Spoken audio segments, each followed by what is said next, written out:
and smart thermostats to appliance pickup and recycling. You can take advantage of cleaner, more cost-effective energy solutions right here, right now. IPL is now AES Indiana. We are accelerating the future of energy together. Find it, try it, paint it,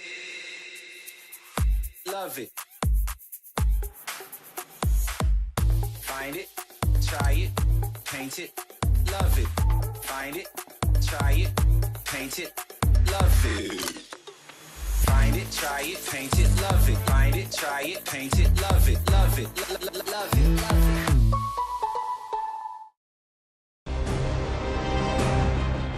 Tonight's match is presented by your Central Indiana Honda dealers. Central Indiana is proud to be Honda's home turf too. Search your local Honda dealer today. And by Community Health Sports Medicine. Exceptional care, simply delivered.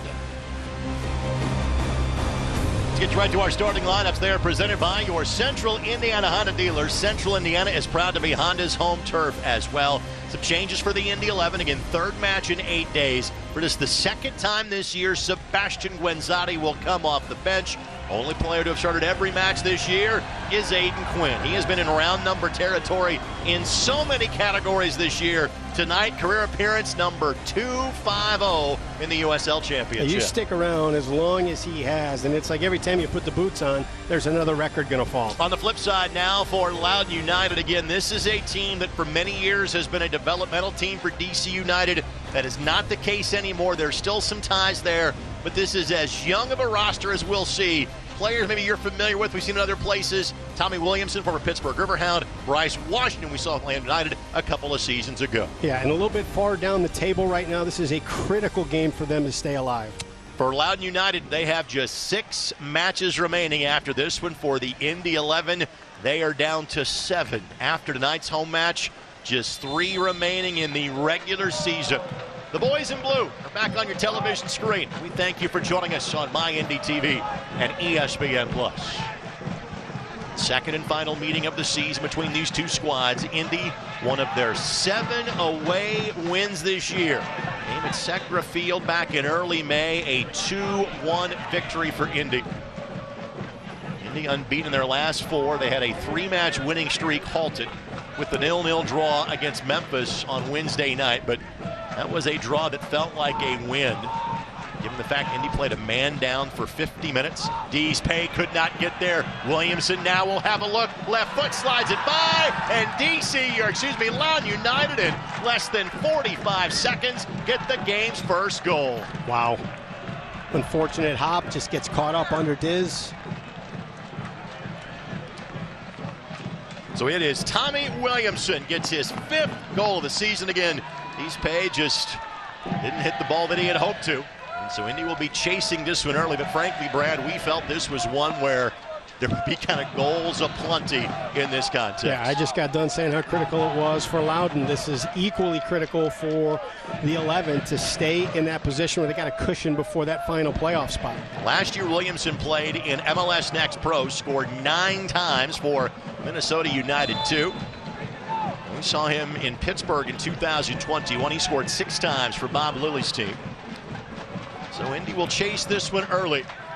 Here's Tim Trilk doing what Tim Trilk does. You know, you look at this and you're gutted to give up a goal that early, but what does he do? He gets up, he goes right to Dees Pay, pats him on the back, tells him to shake it off, get back in there. There's plenty of time left to get this one equaled and then to pull 3 points. Well, speaking of Tim Trilk, he is in for what is officially the only injury on the injury report for the Indy 11, which is brought to us by Community Health Network Sports Medicine, the official sports medicine provider of the Indy 11. Macca King is not in the 18 tonight as well. We think we'll see him back as soon as next week against the Miami FC, who is here next Saturday night. That game over on Wish TV. And of course, like all USL Championship matches on ESPN+, and Jack Blake, we whistled for the early foul. Aiden Roca, the player that went to the turf on that one for Loudoun. This is the 7th matchup between these two teams. Loudoun joined the USL Championship in 2019, Indy in 2018. Indy has won every time they have played in Indianapolis, which is all of twice. 2019 at Lucas Oil Stadium, and last September here, a 1-0 Indy victory towards the end of last season. Last year, Indy lost the season opener on a frigid night in Northern Virginia in 1-0 fashion. Remember that? Snow everywhere on that field. I remember the tweet basically that the Loudoun folks said, hey, we're going to open up 4 sections. That's all we have time to clear in terms of getting snow off the bleachers. As he stopped the field, it was like 3 to 4 feet high just around the edges. So Martinez will kind of try to direct traffic. Velasquez, normally a midfielder, but again, playing up top to give Sebastian Guenzati a little bit of rest on those legs. Stefano Pino available for selection off the bench as well. Williamson trying to work his way around Budati. Eastpay had a man get behind him, but then Adrian able to recover relatively quickly. And you look at that little flip with Velasquez playing up top. He's done a great job of creating so much up every time he's been elevated positionally, and Asante has been setting up brilliantly from the midfield. So good tactical move. Give Guenzati and Pino a little bit of a rest. Let Sebastian do some running up top. Let's get to the keys to the match. They are brought to us by your Central Indiana Honda dealers, the official automotive sponsor of the Indy 11. Brad, take it away. Well, the 11 have been unbelievably successful by starting that ball in the center, pushing it out, especially to the right. You know, you can come to mind on Budati and Blake and Lindley and Asante. These crosses from the right side, and then now you've got your number 9 darting in there, and Guenzati's been doing a great job of finding the other end of it. You got players that can do it like Martinez and Pino as well. The other part is efficiency, and it's not just the efficiency of converting in the box. Of course you want that, but it's the efficiency of 3 games in 8 days. When to press, how hard to press, when to run, when to lose your shape. You got to make sure that you're efficient in those movements so you can navigate the 90. For Loudoun, it's the exact opposite. It's pace. You want this to be a track meet. You want to go back and forth, and then defensive discipline. You look, and they can score goals. We've already seen that 45 seconds in, but they give up a lot. -16 in the goal differential. Your ability to read through those and not be affected by what was happening on the field in front of you is rather remarkable. I tell you, the head ball from Trilk had me almost pause a bit. Because Air Trilk is in effect. We saw him go flying on a collision with Luis Fernandez of Memphis in the second half on Wednesday night. Tim with some serious ups. Here is Martinez, now 3 goals on the season. Cuts it back, but didn't have a teammate there. And by the way, currently playing a man down as Loudoun United because Bryce Washington going to hobble his way back towards the 4th official. So Martinez taking a moment behind the play, but Loudoun a man down. Washington, who we saw with Atlanta United a couple of years ago. He is one of the more veteran players on this team, yet he's in his mid-20s. He'll be waved back on, and now Loudoun United is back at full strength. Lindley, the rare chance to get forward for Cam, normally as a holding midfielder. It's a good read, though. I mean, one of the kind of tenets of this club is when that ball goes back to the keeper, let's get a body in there. Let's press him. Let's make him have to be under a little bit of pressure as he tries to make a decision. And Cam, despite being deeper on the field most often, he was the guy in the closest position to apply that pressure. Well, you mentioned in terms of squad rotation and when do you press, what do you have in the legs? And he's got about 4 or 5 guys playing tonight that were not in the 11 on Wednesday night or didn't feature on Wednesday. Adrian Deespay did not even make the trip to Memphis. They gave him the midweek off, so he'd be ready for tonight. Ben Ravenno gets his first start in an Indy uniform. He is on loan from the New England Revolution. And Sebastian Velasquez and Solomon Asante both made the trip to Memphis. But once Indy got a man down, kind of what they would be normally used for as second half substitutions wasn't going to develop. Those guys just sat. So you've got 4 players at least in the 11 that did not feature at all on Wednesday night. Well, the tough part is, so they saved a little bit of energy on their legs on Wednesday, but you look at the 3 games in 8 days, and my goodness, Rick, that's the hottest 8 days on the planet. And it's tough for them to train. It's tough for them just to get out to practice. So you compound that with the 3 games, and then you also had some travel delays up in El Paso. And so there's so many different things that fall into this, not just game minutes. You're to the point of the season. Maybe you're not spending a lot of time on the training pitch anyway, especially in 3 matches in 8 days. But yes, Indy was supposed to fly back El Paso to Dallas to Indianapolis on Sunday. That never happened. They got back on Monday afternoon, basically completely blew up a day of training. They trained on Tuesday, bust to Memphis on Tuesday, played on Wednesday night, bust back overnight. Did have very brief and outdoor sessions with the feels-like temperature well into triple digits on Thursday and Friday. But at the same time, this has been a group that, as we have said, is on their best run of form and playing their best soccer of the season. Budati finds Velasquez.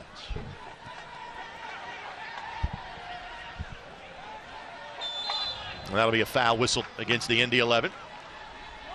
Tonight's match brought to us in part by Sports Tech HQ. Indiana, winning is in our DNA. For more information, visit forthewinners.com.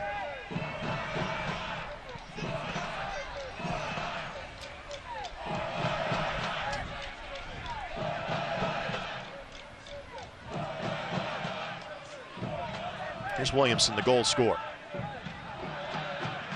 He goes down outside of the 18. We play on. Roca will steer it left side. Possession largely has belonged to the Indy 11, but obviously the goal advantage on the Indy 11 miscue has given Loudoun the early lead. Indy looking for just their third home win of the season. The last one coming 17 days ago, and that night that, maybe a couple hundred fans were still here by the bitter end because of a 2.5-hour storm delay, but it was worth the wait as Indy put it on the Birmingham Legion that night, 4-0.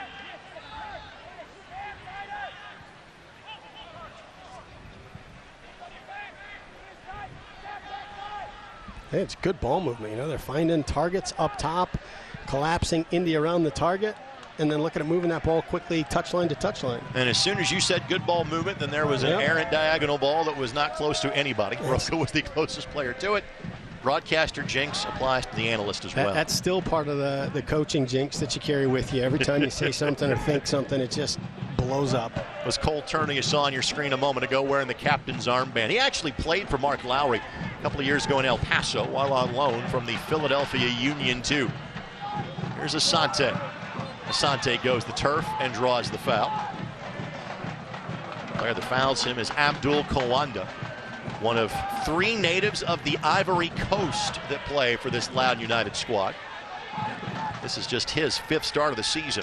Of course, this match is brought to us by the Keystone Group, specializing in transformational developments, construction, management, and investments. Bit of a scheduling quirk for Loudoun. They are done with midweek matches for the season. That was the case as of 2 weeks ago. They simply play every Saturday night the rest of the way. For a while, they have been kind of well in front of the field in terms of matches played. So they really have kind of no margin for error in terms of having to get victory. So you get an early lead like this one, they are thinking 3 points immediately. Isn't that a crazy twist of fate? The youngest team in the league has the most rest coming down the stretch. They don't need it, frankly. Here's Budati. Good find. Blake makes the run. Velasquez able to weight the ball just enough to allow Blake to get there. Budati the follow-up.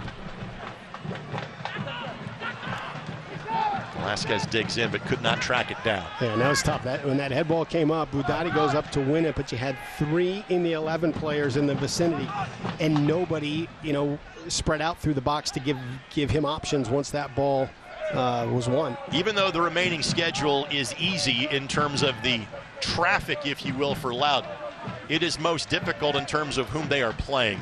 Pittsburgh, Charleston, Louisville, Tampa Bay, then DC and RGV, who are likely playing for playoff spots as well those final couple of weeks of the season. That's crazy because you got a schedule that difficult at a time when you cannot afford to come out of matches without points. Player that is injured is brand new to Loudoun United, but his last name is very familiar to soccer/football fans across the world. This is Harvey Neville. It would be Phil's son that had been in the Inter Miami system for the last couple of years. Of course, Phil, the former head coach of Inter Miami, amongst other things he is well known for in terms of his soccer days as both a coach and player. So Harvey getting a start in his first match on loan from MLS. As Blake give the foul for Indy. That loan deal was just announced as of really Thursday afternoon. Fans, you can show your Indy 11 pride at your exclusive IMCU Indy 11 debit card at any IMCU branch or online at imcu.com today.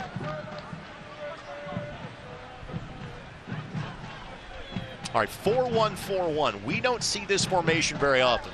Very compact right now from Loudoun. Brad, how do you break this down from the Indy 11 perspective? I think it's the same. I don't think. I know. It's the same thing. You know, it's got to be quick ball movement. So, you know, you find, you know, feet of guys in the middle of the field. You compact them centrally, push it out wide, get them to shift, and then try and find the spaces that they shift from. Systems are crazy. You know, a lot of coaches, players get caught up in, oh, we're playing this, we're playing that.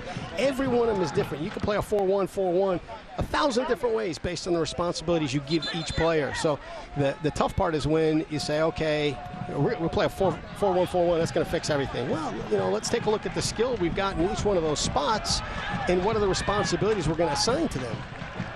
Revenue, outstanding ball to Martinez. Martinez may have turned over the wrong shoulder on that time. He had two runners inside of the 18. He does, though, play it off of Kalanda. So a throw-in coming here for the Indy 11.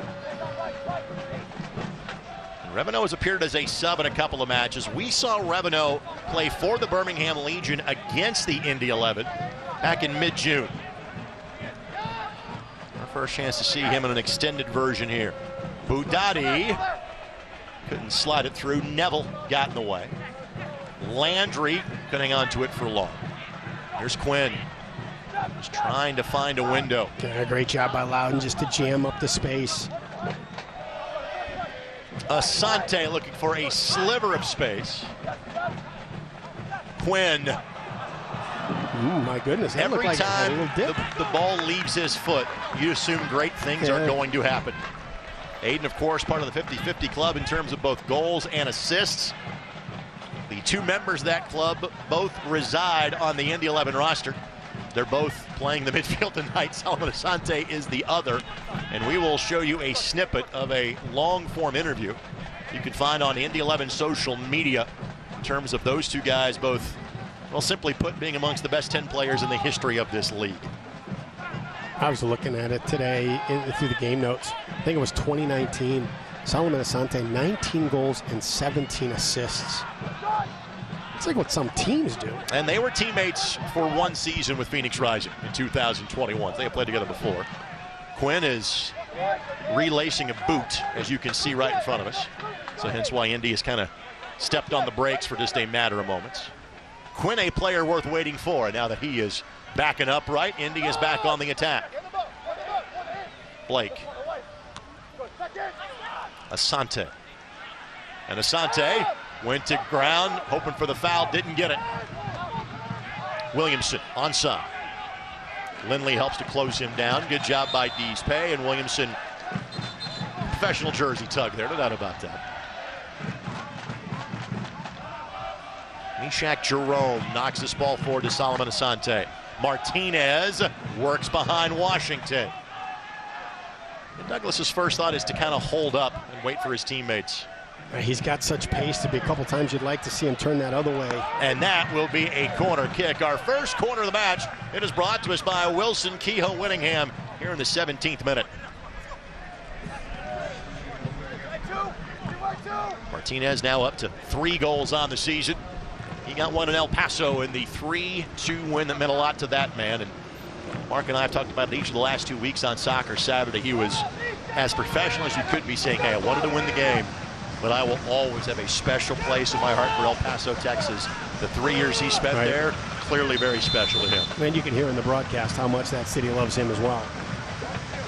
First coach in the history of El Paso Locomotive. Martinez amongst the taller targets inside of the 18. And so good in the air as well. He's going to try to make a run. He had his lone goal of the season, the victory 2 weeks ago, in a similar scenario against Miami. Miami is whom Indy will see here next Saturday night. Quinn plays it short to Asante. Quinn tries to steer it right back in. Well played by Loudoun. Now they have a break going. Indy in retreat mode quickly. Good follow-up by Quinn. And again, good job by the official to catch it. Roken just reached down and grabbed his jersey. Our match official, by the way, is Brandon Stevis for tonight's contest. It's tough on corner kicks and restarts. You know, the turnover, you don't want it to be strong side because you've got everybody backside for the serve. And so any turnover that, in that scenario, Loudoun nicks a piece of it, everybody's out of shape on the strong side of the ball. You want those turnovers backside or running out of bounds so we got time to find our form again. By the way, Joe Zahoski, Eric Burton, our assistant referees, and Ryan Homick is our fourth official for tonight's contest.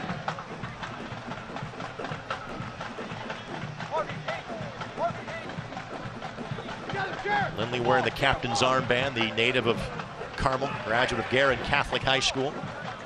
Back in his second stint with the Indy 11. The two guys standing over the soccer ball, 1-2 in the league in terms of passes completed this year. Quinn to Asante. Asante, ball headed away by Loudoun. It'll be another corner kick presented by Wilson Kehoe Winningham. Boy, I like that idea. I like that idea. Solo's so dangerous out there. You've got everybody in position. You move everybody a little bit for Loudoun, and then he serves the ball in. You've got so many options that can cross it. And again, Solo was so good from that right side, but Quinn, Lindley, Blake, all of those guys can put it exactly where you want it inside of the 18.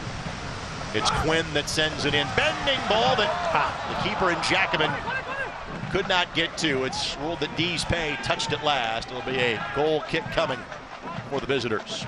By the way, this portion of this match is brought to us by Community Health Sports Medicine. Exceptional care simply delivered.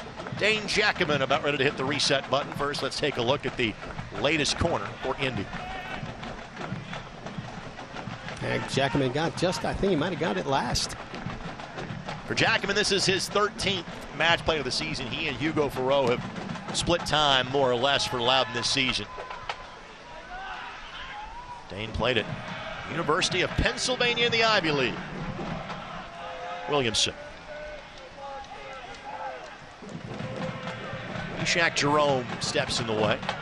And Mishak, frankly, has gotten better as the season has gone along. Asante has clipped and has fouled. Let's finish thought about Mishak because, again, you can kind of tell that when the season began, he was going to maybe take on a bit more of a reserve role, kind of an insurance policy role, and when his number has been called, he has answered every time. Yeah, and in the 2 years he's been here, this last stretch has been his best run. And it's been when Indy's needed it most. This is his 11th start of the season, his 18th appearance in total for the 14-year pro out of Haiti, and a man that has been at the right hip of Mark Lowry really every year since 2016. Revenue. What's it like for a player like Revenue to kind of, you switch loan deals in mid-season. You're learning guys' names almost in a match or in practice. What's that like for him? It's a test of the soccer IQ of the player, and how can they adjust. With the MLS team he's being loaned to Birmingham with, there's a different style of play. Birmingham's going to play a different way. There's going to be different expectations and demands on him. Then he comes here, and similar, different demands, different. So it really depends on that player and how well they can solve problems. Well, Jack Blake's going to get a yellow card. He tried to pull up, just kind of winged Jackman going for that ball, and obviously the keepers are a protected species in a situation like that. So first yellow match goes to Jack Blake. Beautiful ball by Budati. Blake again just got him on the way by. Great job by our Tupelo Honey crew to show that to you. Again, nothing intentional. Yep. Did clip the keeper and is shown yellow. Yep. Feels like with every Indy 11 player, we're almost on yellow card accumulation watch. So my first thing was to look at the stats, and Jack is now sitting on 6 for the season. Indy has been chasing this game since 40 seconds in. A miscue at the back led to a good look for Thomas Williamson to get his 5th goal of the season.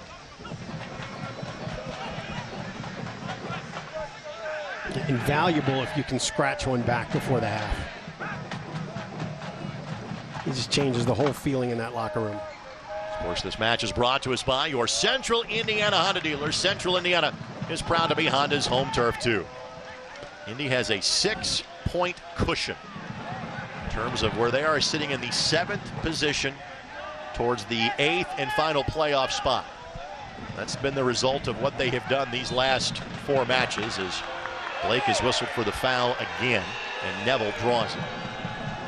Yeah, no disrespect to Loudoun, but the way that the 11 have been playing, you know, 4 unbeaten, you're coming back home, you kind of expect yourself to grab those 3 points and not put yourself in jeopardy of that playoff line again. So there's going to be a little bit of hunger, there's going to be a little bit of energy to get this thing equal. And really, of the 4 teams still in contention for that final playoff spot behind Indy, Indy has 3 of them here.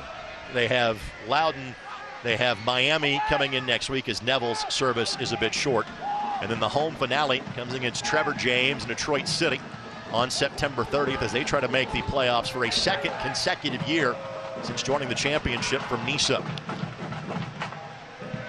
We'll talk more about this at halftime, but just a quick congratulations to our good friend Trevor James, who spent time here as an assistant coach. It was announced this week this will be his last year on the touchline for Detroit City.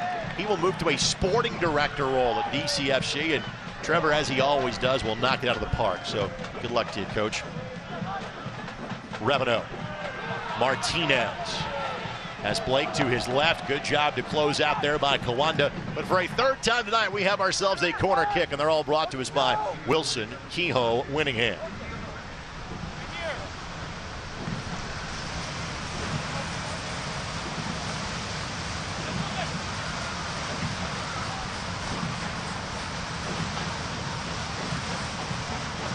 Jackman awaits the offering from Quinn.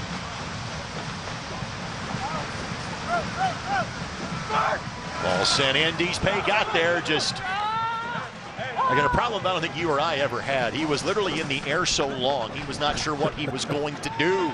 He kind of got it back on the way down and sprayed it up and over the bar. No, and you know, Jackman's got to be careful here because he's going for the middle of the 6 for the ball that gets past Deespay. But Dees has gotten the last 2. He's gotten to him. He just needs 1. And one of the things that we have been somewhat critical of at times this year on these broadcasts is saying, hey, Indy really hasn't generated much on corners and set pieces. Well, what do they have the last 2 Saturday nights? Goals off of corner kicks. So they've been picking up the pace on that front. Hope you tuned in this morning, fans, to Soccer Saturday on 93.5 and 107.5 The Fan. Mark Lowry, Tim Trilk. And speaking of other coaches in the Eastern Conference, how about Nicky Law now in charge? Tampa Bay Rowdies. They were all guests this morning. Go back and listen anytime at 107.5thefan.com. When I was having a conversation with Nicky on the show today, I said, have you really had time to kind of realize that, hey, this opportunity is so great for you at the age of 35, but at the same time, this kind of means your playing career is officially over? He's like, my knees were pretty much telling me I was at that point anyway. Yeah, I mean, you looked at that year that he was here playing a full season overseas and then coming here and playing a full season. Split last year with both Indy and Tampa Bay. Had no idea that a trade for Juan Tejada last July was going to be a head coaching audition for the next year, but that's exactly how it's played out. And the Rowdies, as always, will be in contention for the top spot in the East over the final 2 months of the season. Well, we talked soccer IQ, and when he was here, you could see it. The problems he solves are 3-dimensional, 4-dimensional problems.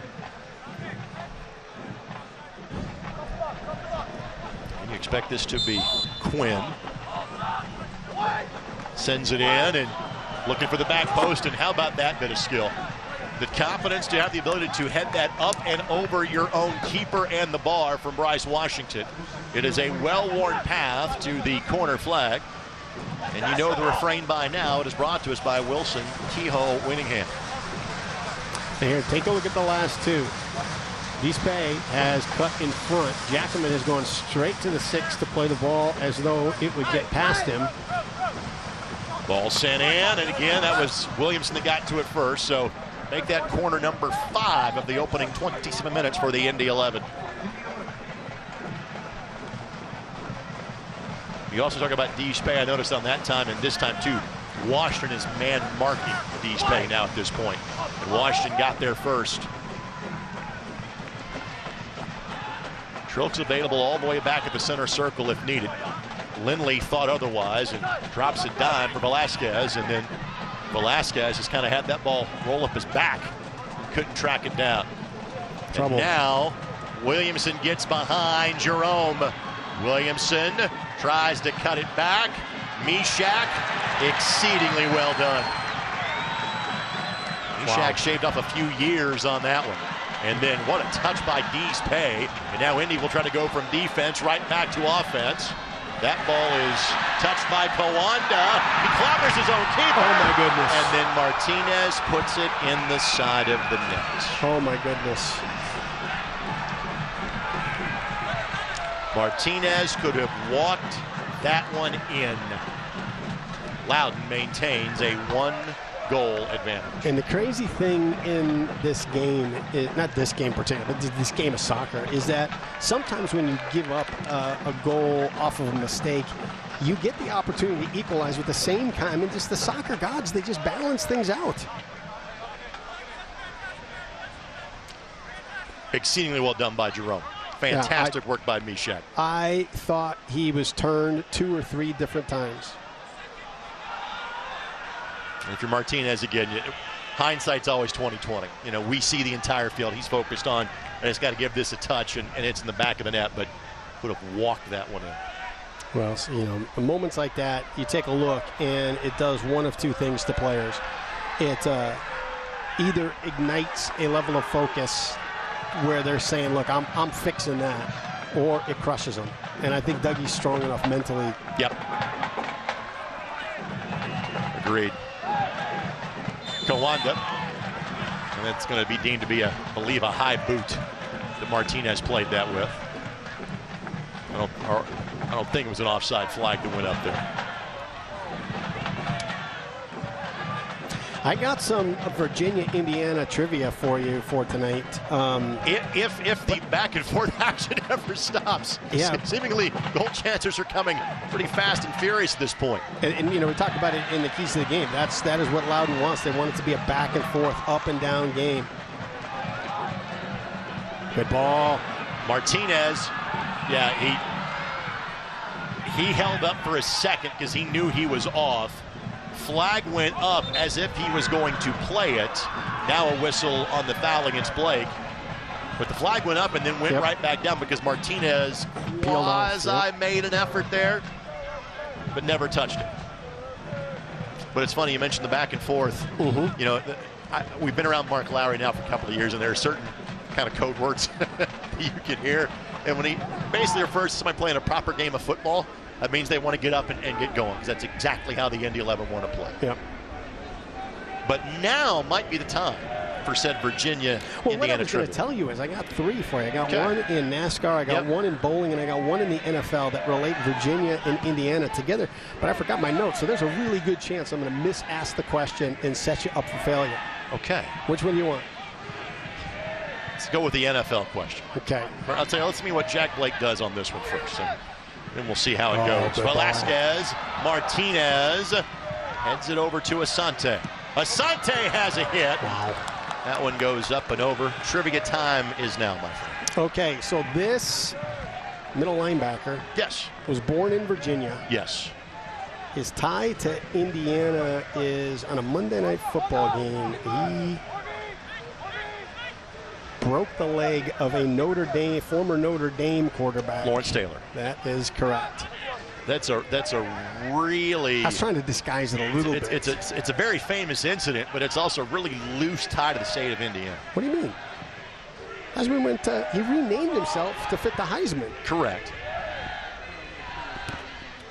Ball played off of Blake. Let's see. Yep, throw in coming for Loudoun United. Well done by Neville. Yeah, you can see that last interplay at the top of the box with Dougie and Velasquez and Solo, and it's one of the things we're talking about, and how you handle a mistake is how do you respond. Sometimes guys are trying to force it, so they're trying to get a shot when it doesn't work, when it doesn't fit, just to see if they can't, you know, find a way to get that bitter taste out of their mouth. And, you know, a veteran player, he's going to keep that ball moving in the correct spaces as opposed to the personal spaces.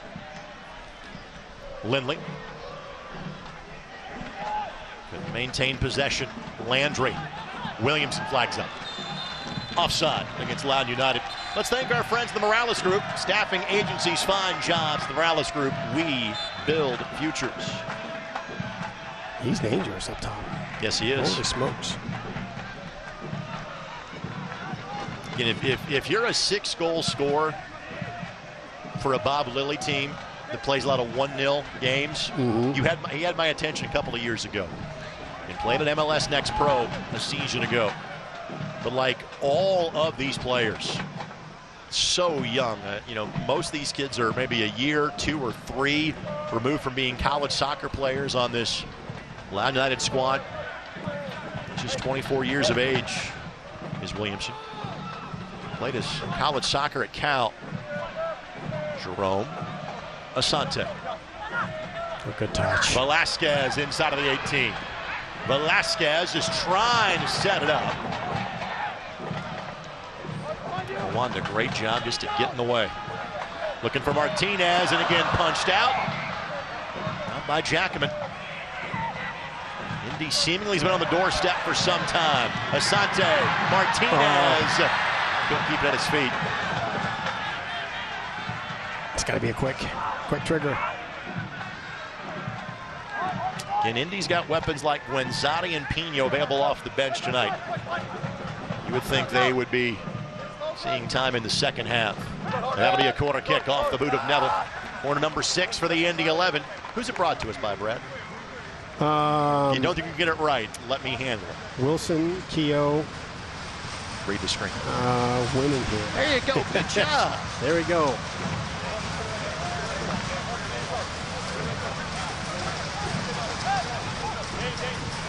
This time with it being in the opposite corner flag, the in-swinger.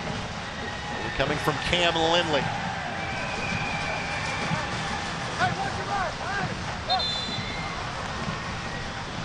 And now a whistle is given. A little conversation. Jackman's asking for a little more space in which to operate.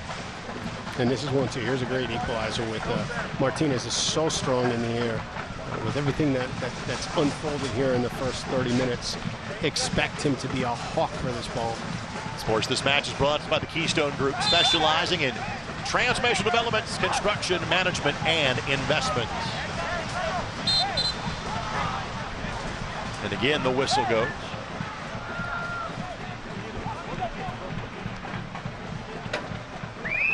Pay will get a talking to.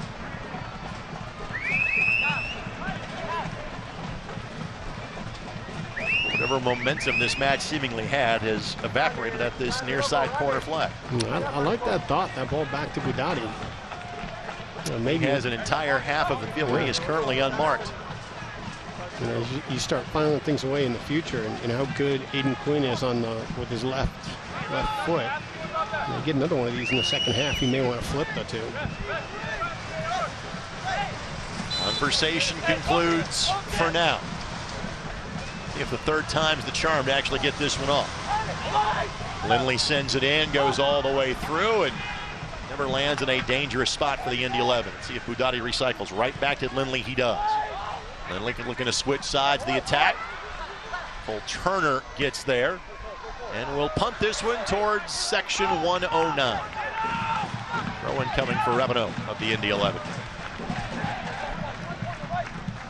Mark Lowry, anything you do differently from this point forward into half number 2, or simply just converting chances? Well, you look at it, too. You gave up a goal that certainly isn't something that Loudoun drew up to take the lead here, and you had great opportunities that you just haven't been able to convert. So, the thing you look at when you're analyzing and doing that autopsy of the first half and what kind of tactical changes you want to make, you're looking, hey, how are they getting through us, and are they being effective with it?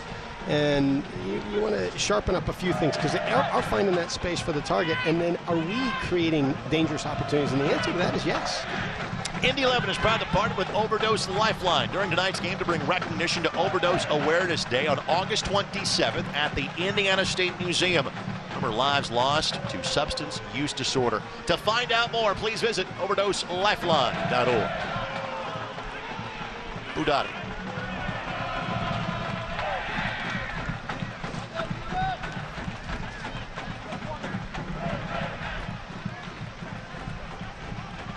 And Loudoun being judicious in terms of when to press.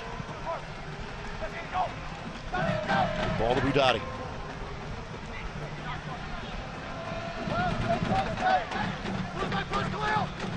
Now Quinn. Quinn deflects off of Neville. Throw in coming here for the Indy 11. A clear the second ball off the field before we restart here. Blake does that with ease.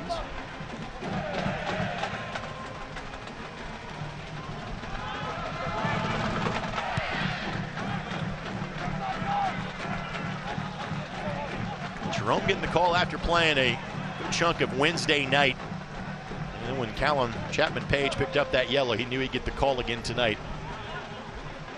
And he does have a few more defensive pieces available, but they're still kind of on minutes limitations. Guys like Brian Morevion, Jesus Vasquez, who both have worked their way back from injury over the last week or so. I'd imagine Jerome is probably looking for 65 to 70 minutes in Mark Lowry's mind tonight. Opportunity here. El Medcar out to the left side. Yeah, tough one. Revenue had to make a decision. Does he stay in his space or does he try and catch the ball, press the ball, and he was caught in no man's land on that one. Turf monster may have helped on that front for the Indy 11. El Medcar kind of blew a tire on his cut heading towards Mishak Jerome. And now Asante streaks forward. Couldn't find Martinez.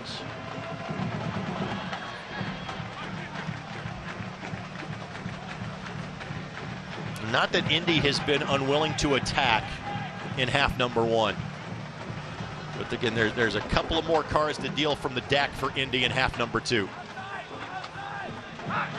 And you look at where Loudoun's been effective. It's been moving that ball and either quickly or through combination play, finding the isolation, finding where they've got the 1v1 and laying that ball in the space and seeing if their legs can run onto it.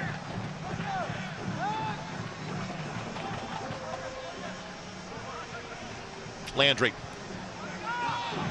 Neville all by his lonesome on this near sideline.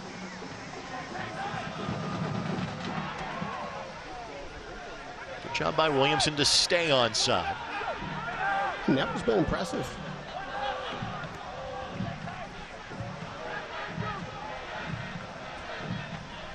Landry ball at his feet, a goal and 2 assists on the season. Giannis Learman plays this for Roca. Nifty little touch here. Longest spell of possession seemingly in the attacking third for Loudoun, but Neville just kind of pulled the brakes up on that one.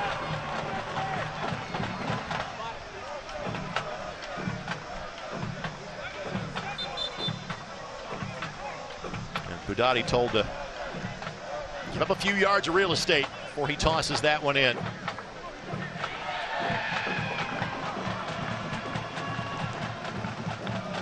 Casual that time from the back by Indy.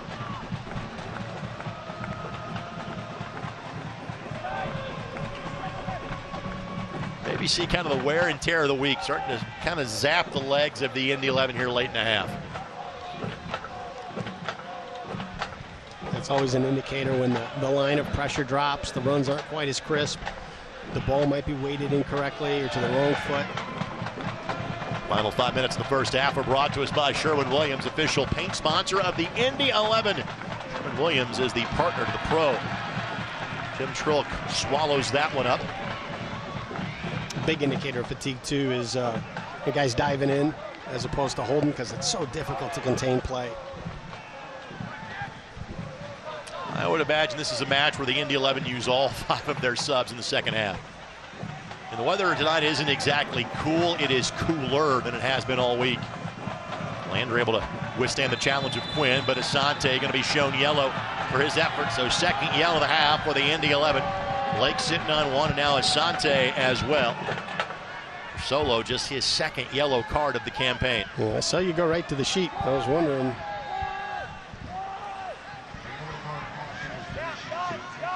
That is yellow number 67 of the season for the Indy 11. You know what should have been tonight? The yellow card should have been looking like corn cobs. Or we should have given the officials corn cobs. Well, they're probably going to stick with the cards and not corn cobs. My partner, and you'll see us at halftime, you saw this in the early stages. The corn cob kit was going to be showcased pregame tonight. The demand has been so ridiculously high for that we're going to have the players showcase those now on September the 30th in the home finale. But I would simply go to the Google machine, whatever your search engine might be, and look up Indy 11 corn cob kit.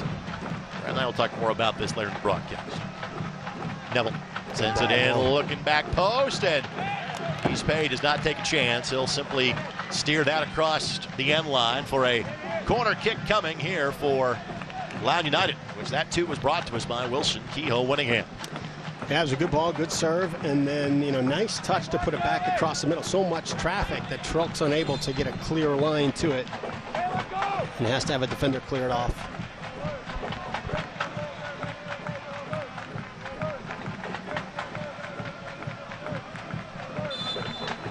Quiet house right now until the official's whistle goes. And Cole Turner, Giannis Learman, Aiden Quinn not happy. And Aiden not a guy that'll start the fight, but he won't back down from it either. 250 games, he's probably seen a few. And you look at the emotion at this point in the season, that there is a lot of wear and tear on the guys. Guys are holding things together. You're deciding if what you've worked for the past 7, 8, 9 months, plus the training before you come into preseason. Neville sends it in. Eastpay got there first. Quinn wins the next ball, and now Blake will boot this one towards downtown Indianapolis.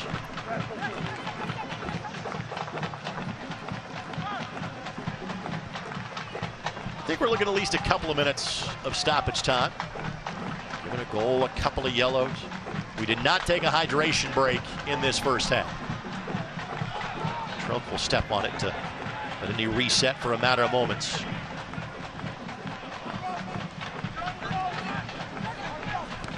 Budati looking for Martinez. El Medcar handled it successfully.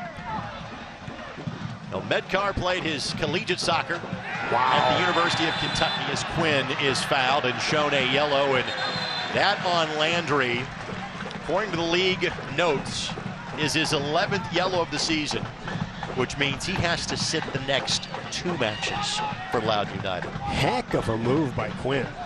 I don't think it was a vicious tackle, but I don't think that was the intent. I think he was swinging to try and steal the ball, and it was gone.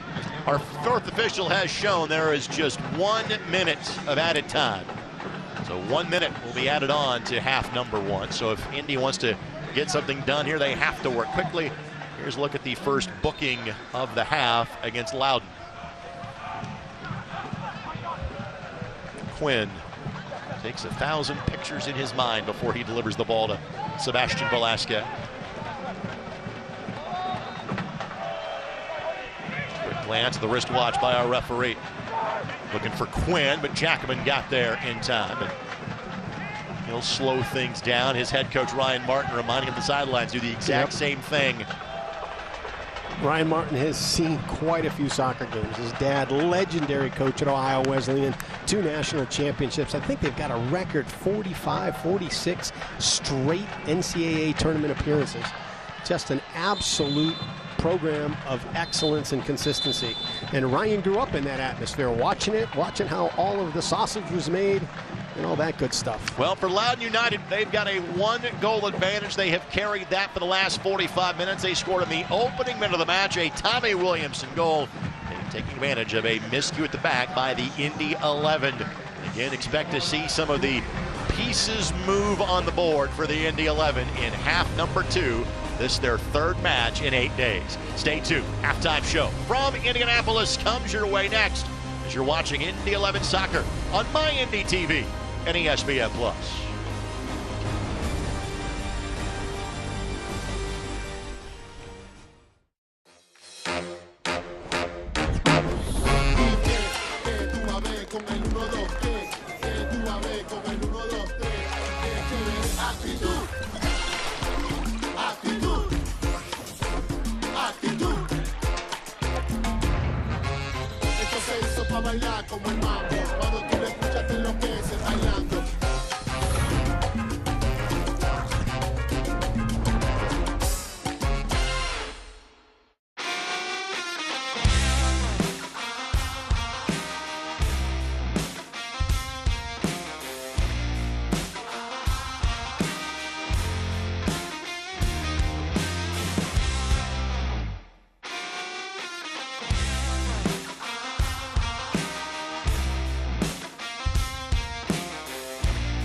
It's very true that it takes a village to raise a child. And when it comes to my healthcare village at Community Health Network, it's all nestled right in my phone.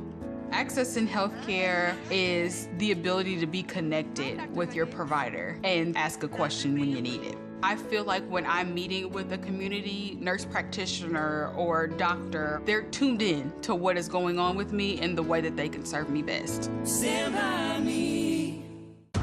And the winner of the Indianapolis 500. Indiana, winning is in our DNA.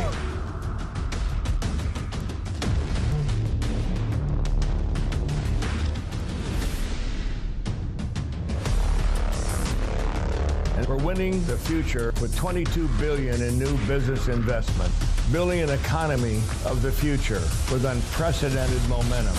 Indiana, for the winners. We are back at halftime here in downtown Indianapolis. It is Loudoun 1, Indy 11 0. Indy will try to reverse that and take the lead if possible in half number 2. And probably a good combination to do that through would be the members of the 50-50 club. There are 2 in the history of the USL Championship. They both play for the Indy 11. Solomon Asante, Aiden Quinn. We're going to bring you not the entire conversation you can see at Indy11.com, but a good chunk of it in the post-game show. Here is a small snippet of what those 2 guys talked about earlier this week with Ian Gilmore of the Indy 11 social media team. For me, I mean, it's a great achievement. Obviously, following Solo into it. I've said before, if you're in a group or a club with Solo, then you're doing something right, because his stats and his product on the field is different level. Yeah, I think it feels so good to get those numbers. It's not really easy, you know, to get those numbers, and so if our names are in the record books, then it means a great thing. It means a lot.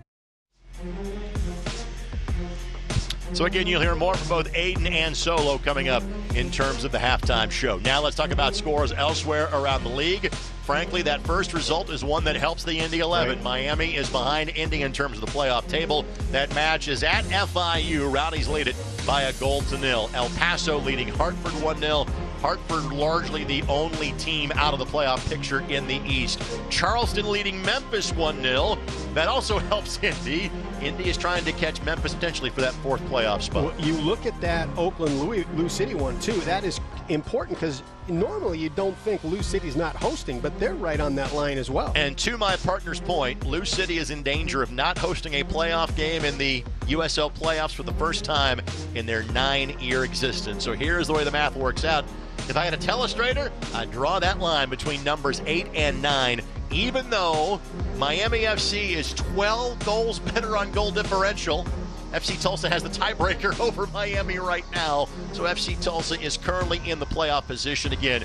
There's a 6-point cushion between Indy, Tulsa, and Miami, and knowing that Loudoun is 11 points back of Miami or of Indy, again, it is crucial. They have to hang on to this 1-goal lead. Stay tuned. More news and notes around the USL Championship when we come back to Carroll Stadium. You're watching Indy 11 Soccer on My Indy TV, ESPN Plus, and the Indy 11 Television Network.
We all have goals. But let's be honest. Most of us aren't going to be professional athletes. But if your goal is to finish your degree, we can help. Come to a university that puts your goals first. Bellevue University, your partner in finishing goals.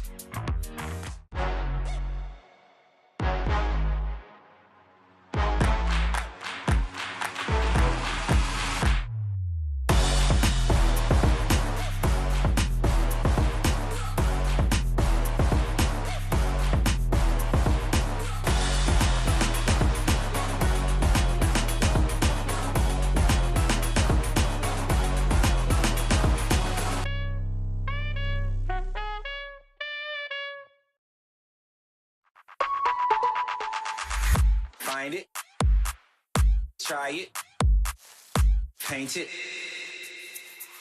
love it. Find it, try it, paint it, love it.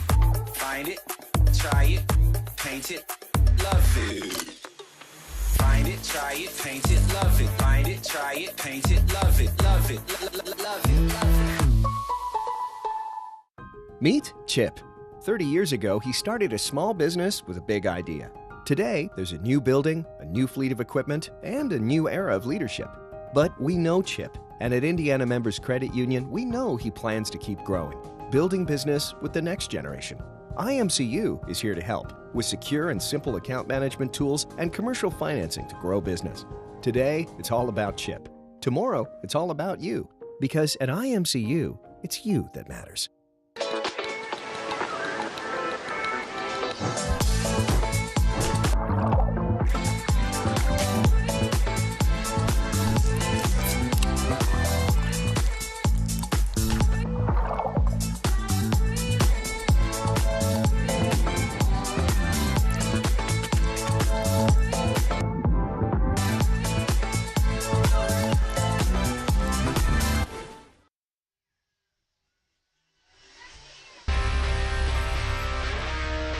Halftime show continues on here from Indianapolis. Loudoun 1, Indy 11 0. Expect a couple of changes at the start of half number 2 for the Indy 11. We continue to look around the USL Championship. Let's start with news and notes. Again, we referenced Trevor James moving into the front office for DCFC.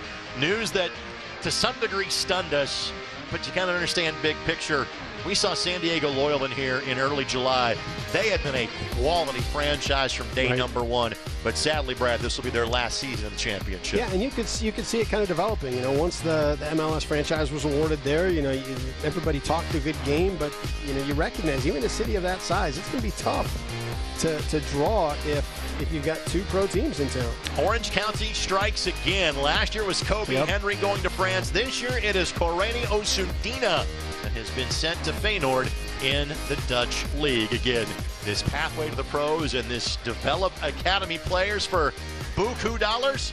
Orange County's got that formula figured out. Well, here's the kicker. One, you got to do well enough over here to be seen. But then when you get over there, you have to do well enough to keep the door open for other players. Because if you fall on your face over there, then this isn't a place that the European leagues are going to look. Quick check of the upcoming schedule. It's brought to us by our friends at ESPN+. Don't miss a minute of the action in 2023, whether your club is on the road or at home. Catch nearly every second of USL Championship action at ESPN+, the home of the USL, La Liga, Bundesliga, UFC, and more. Sign up today at plush.espn.com. Again, these are the matches that take place later tonight, tomorrow in terms of Birmingham and DCFC. Indy is right back here for Miami FC next Saturday at 7. And speaking of the Miami FC, they have the player of the week, Joaquin Rivas, who we know from his days in FC Tulsa. He had a hat trick as they got hot after Indy 11 left town 2 weeks ago. And how about Juan Tejada popping up on there? Great to see. As hard as he works, great to see that reward for J.J. him. Williams doing good things in Tampa Bay Rowdies, and Devin Amu-Mensah on the team of the week as well. Tyreek McGee had a big week along with Tejada for the Switchbacks of Colorado Springs. That is our look around the USL Championship.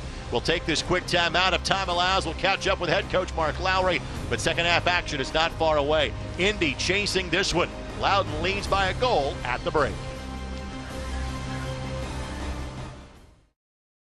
When your cat's a meme and your dog is too. And it's hard to know what's fake or true. Just raise a glass with a friend or two. You tell them more, tell them more, tell them more, do. It's a crazy world, so what do you do? Tell them more, tell them more, tell them more. Meet Kate. She has a lot to juggle. Family, work. It can lead to trying days and tired nights. But we know Kate, and at Indiana Members Credit Union, we know at some point her space at a premium life may change. IMCU is here to help Kate and you find your space. Now, add on or remodel with an introductory rate of 3.9% APR on a home equity line of credit. Today, it's all about Kate. Tomorrow, it's all about you. Because at IMCU, it's you that matters. The main part of my job is definitely listening. People deserve transparency. I don't want the financial part to be something that stops or hinders a patient from having the health care that they need. I try to treat each person like they're my mom or my grandmother, my daughter, my husband. I want them to know that they're not just another phone call for us. And it's very rewarding to know that I can provide peace of mind. Stand by me.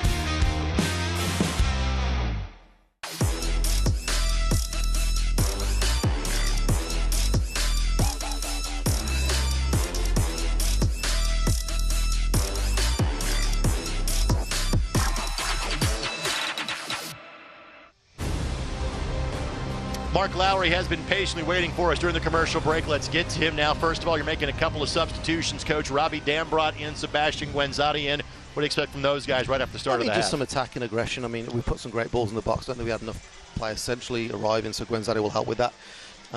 So it's obviously attacking changes to go win this game. Kind of just happy what you saw in the first half, just the results didn't match? Miss some chances. You let the ball bounce on this turf. Unfortunately, it can take those type bounces and it goes under Dizzy's foot, and it's a mistake, obviously. They go score. But, I mean, outside that, we were kind of camped in their half. We should have scored. So we've just got to take that this half now. Thank you, Mark. Appreciate it. Head coach Mark Lowry kind enough to join us. Your thoughts about what Coach had to say? It's the right thing. You played great.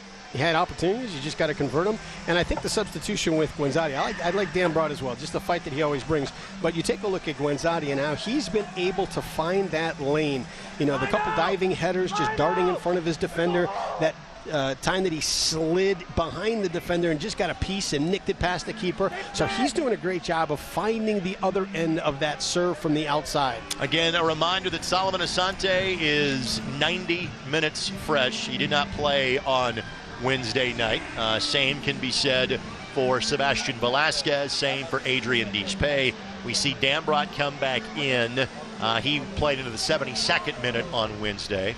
So this is kind of the final 3-match in 8-game stretch for the Indy 11. They have one more midweek match left to go, but that's kind of a stretched out window. They're going to go Friday, Wednesday, Sunday, September 15th to the 24th, and that actually comes after a 13-day break for the Indy 11. Yeah, and you talk about Dambrot coming in after some of the work he did on Wednesday, and he's never a guy I worry about. He plays with such incredible heart that he'll get up and down the field when it's required. The other advantage that move does is it puts Budati back on the right side where he's a whole lot more dangerous getting forward. You saw him down here. There's a couple times he'd take his defender to the line and look for a left-footed ball across the box, but more often than not, he was stepping on it, putting it back on his right foot. Now he's in a more natural place to drive that ball. You got Guenzati parking himself and darting into the channels in between the defenders. Good things will happen through that combination. As you can tell, there was a bit of an issue with the side netting. Maybe it was that heater that Martinez hit into it in the first half that maybe knocked something astray. I thought that they were waiting for kickoff until I was done with my tactical points. That too. But you could say the net if you'd like. Well, there's a reason why the Brickyard Battalion reminds the officials to check the net before every match, and clearly that happens at halftime as well. We thank you for joining us on MyIndy TV, ESPN Plus, and thanks to our affiliates in both Fort Wayne and South Bend, WLMO in Fort Wayne and WHME Family Broadcasting, Channel Channel 46, and Basil, Chuck Freeby, the rest of the great folks up in South Bend that make sure our signal gets to you in Michiana on a regular basis as well.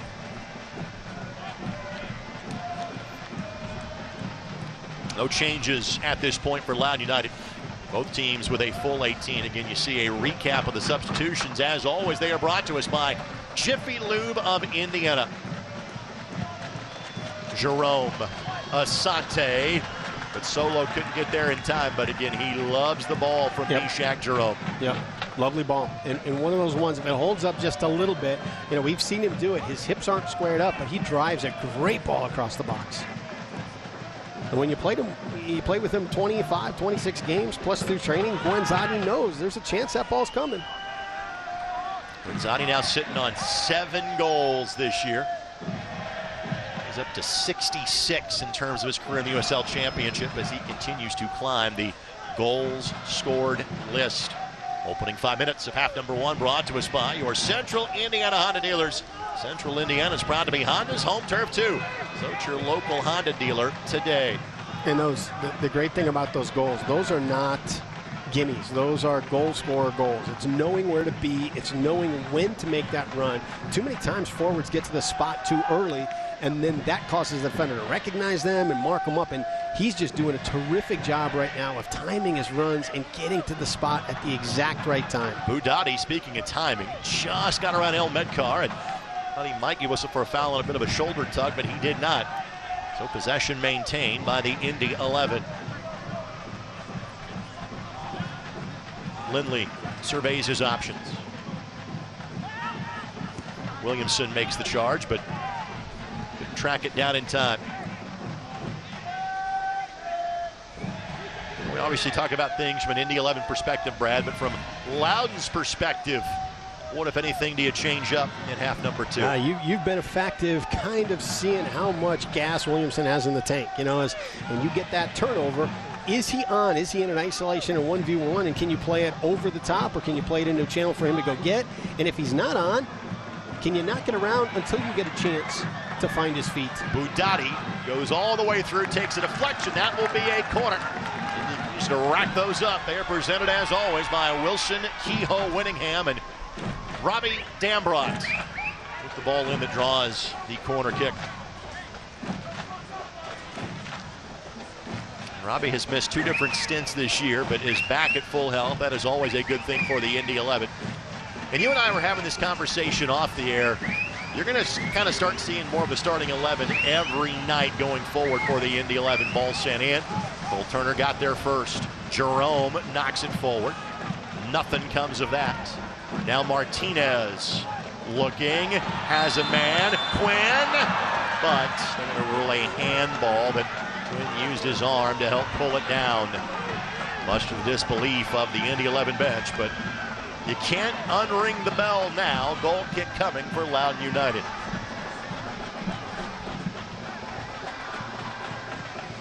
Quinn still in disbelief, and we'll have the ultimate eye. Let's take a look. Was there a handball here? Nope. Nope. Wow, not close. Good win by Jerome. Velasquez. And this is that moment, you know, 3 games in 8 days where you got to fight through it mentally. You have to find that next gear and elevate the pace of this last 45. We'll finish that point about seeing more of the starting 11 again. It's because there's really only the 1 midweek match left to go.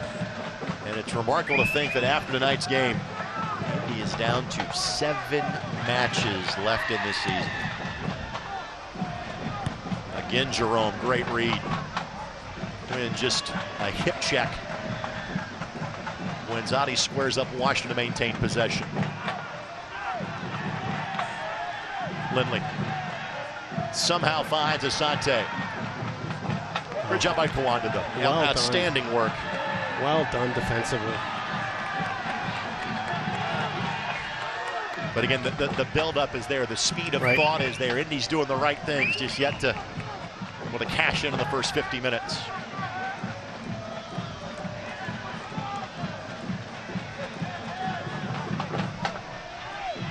Of course, this match is brought to us by SportsTech HQ. Indiana winning is in our DNA. For more information, visit forthewinners.com.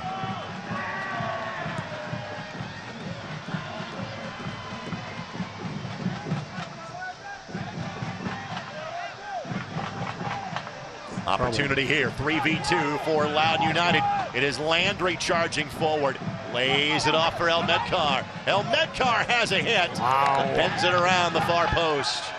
Thumbs up from Coach Martin on the sideline. Couldn't convert the opportunity. That had a bit of movement on it. And that 3v2, it looked like out of the gate he wanted to try and set up Williamson, and Mishak came and cut that off, turned it into a 2v2, which is what you need your defenders to do in those moments. And El Medkar, 6 goals and 4 assists on the season. I have to double check my notes. He played at soccer at the University of Kentucky. In a league that has so many players from England, I probably should put UK in my notes. It can be confusing. That's very confusing. Not the United Kingdom, but from Kentucky is where he played his college soccer. El Medkar has appeared a couple of times with FC Dallas in Major League Soccer the last few years.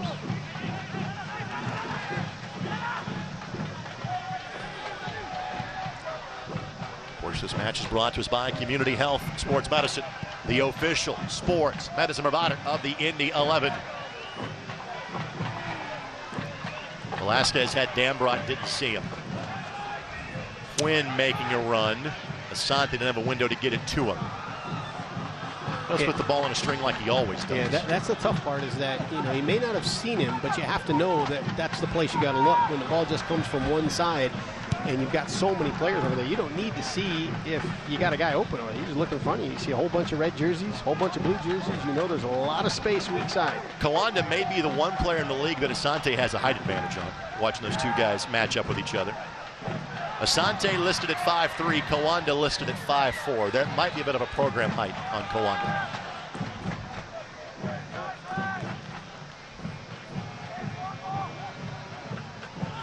Williamson the target.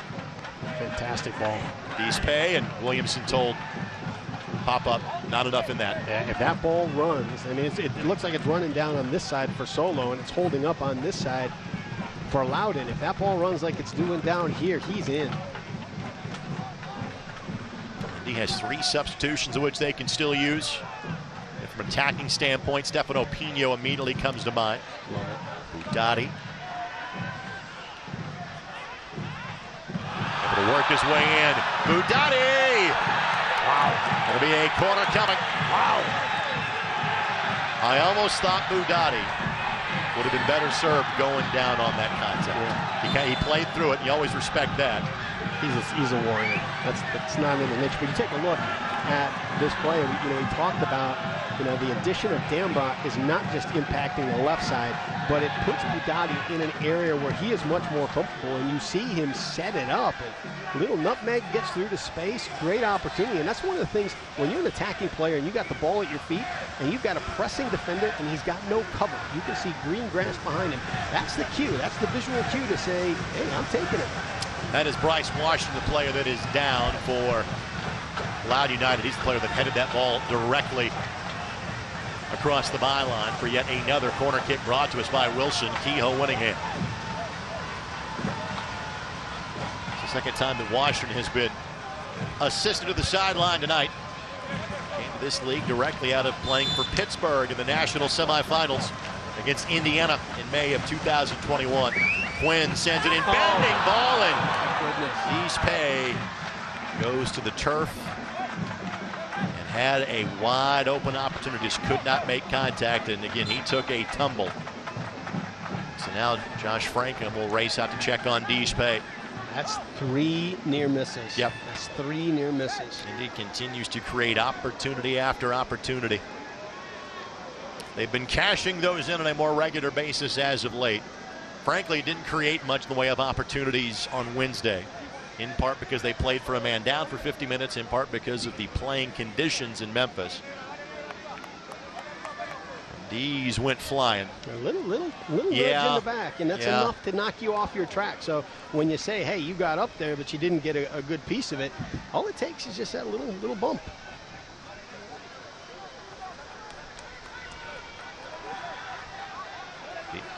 Deespay getting his 21st start of the season. in 23 matches played for the Indy 11. Tonight's match presented in part by Johnson Controls. Johnson Controls, the power behind your mission. The D's appears to be all right. That may have just been some bits of the turf kind of in his eyes as he took a tumble. They'll get waved back on immediately, and the Indy 11 are back at full strength. Crazy thing, even though it's just a little nudge, and it knocks you off your landing and your balance, you know, does your head hit the turf? Do you just get a jarring impact because it's not the landing or the spot you were looking to land in?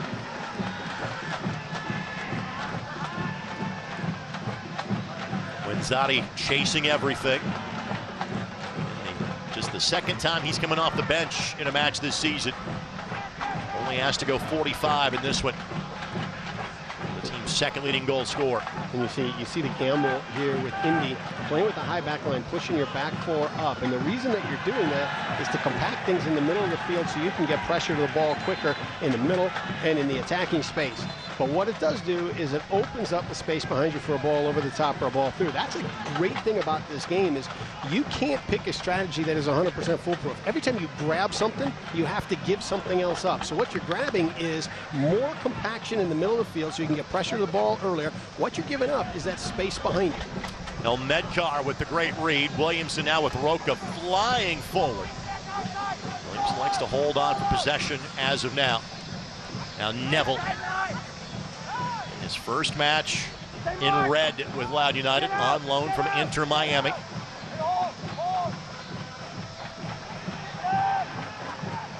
There's not been these long spells of possession for Loudoun United. They have led this game for 56 minutes. Flag will go up. Well, frankly, instead of the offside flag, El Medcar knew he was off and he simply didn't chase it. So a throw in for the Indy 11. Having the opportunity to play regular minutes is a great thing for Neville. But you got to think a young player having the chance to practice and be around Messi, how valuable that is in that whole growth of just the way that you see the game. Take away by Velasquez. Quinn breaks off his run. Wenzati finds Martinez. Martinez waits for teammates. Too much, too long. He's looking for that perfect ball and everything closed up. So now by the time you get it to Solo, yeah, he's going to be able to get the first touch on it, but he's got no ability to do anything with it. Dambrot finds Quinn. Quinn trying to go right back to Dambrot. Dambrot able to track it down. Didn't get on the front foot, but the attack continues. Quinn serves it in. Wenzati was a target. Lindley. It's Dambrot. Coming. It's coming. Dambrot asks for a handball, didn't get it. But the Brickyard Battalion getting their money's worth right now. Everything in front of them. Yeah, you feel it. You feel it. You got to capitalize here. Martinez nods it down. Asante. Wow. Martinez and Washington up and over the BYB. Wow. You've heard this before. Corner kick coming for the Indy 11, brought to us by Wilson Kehoe Winningham, and Washington has given everything tonight. I'm not sure how much more.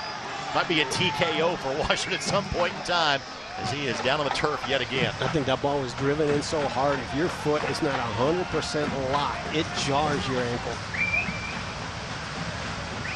Ball quickly sent in. Ball headed down, back post. Gotta have that second run. That was Lindley that sent it across. Everything but the goal at this point for the Indy 11. Yeah, great interplay between Solo and Martinez to generate something on the right.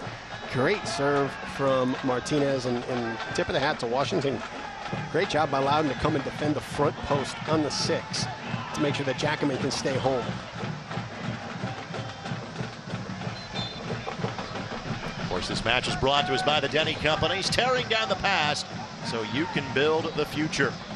Jackman has one clean sheet so far this season. He's sitting on a potential second right now. Well, it feels like there's one coming, and if there is, this building will explode. The energy's going to change, and expect the second one to come pretty quick. Martinez, one touch. Can he get it past Jackman? Race to the ball. At least be, nope, goal kick. Thought that might have been off the defender. Wow. He's doing everything he can. He's doing everything he can. Great to bring that ball down out of the air into his path with the defender draped all over him. Martinez a thumbs up for the effort on the ball back to him. Look at that ball. From Cam Lindley. I don't mind that early shot. You're seeing if you can't catch the keeper between steps. When they don't have their feet planted, they can't dive, so you're trying to catch him between steps. You're seeing if you can use the defender as a screen. These pay.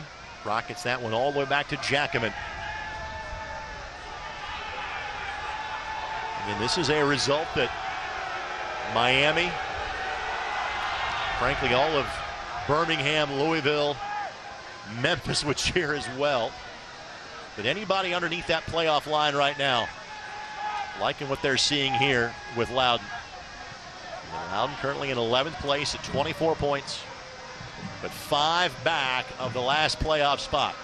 Well, you mentioned that other teams are going to look at this and they're going to be thrilled because of the result. It's not just the teams that are battling for that 7th and 8th spot. Everybody in the league knows if this team gets healthy and if this team starts clicking, they can make a legitimate run.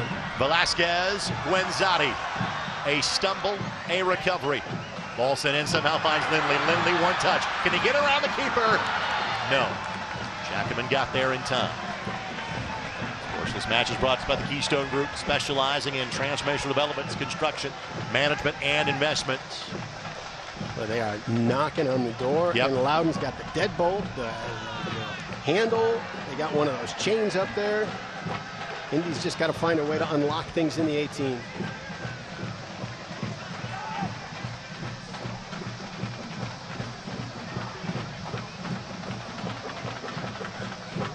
Garay will play that back to Neville. Dambrot able to play that off of Roca. Quickly restarts for Velasquez. Good decision. Velasquez tries to find Martinez. Follow-up run by Guenzati, and Guenzati deemed to have fouled Washington. A lot of the volunteer officials in the BYB offer a differing opinion.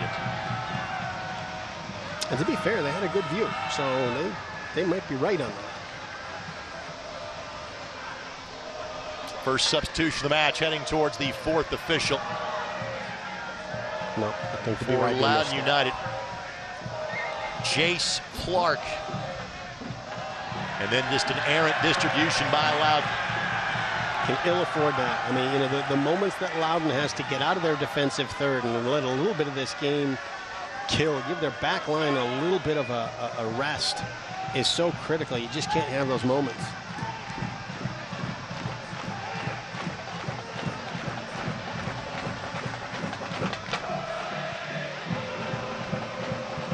Jerome will hit it back to Tim Trilk.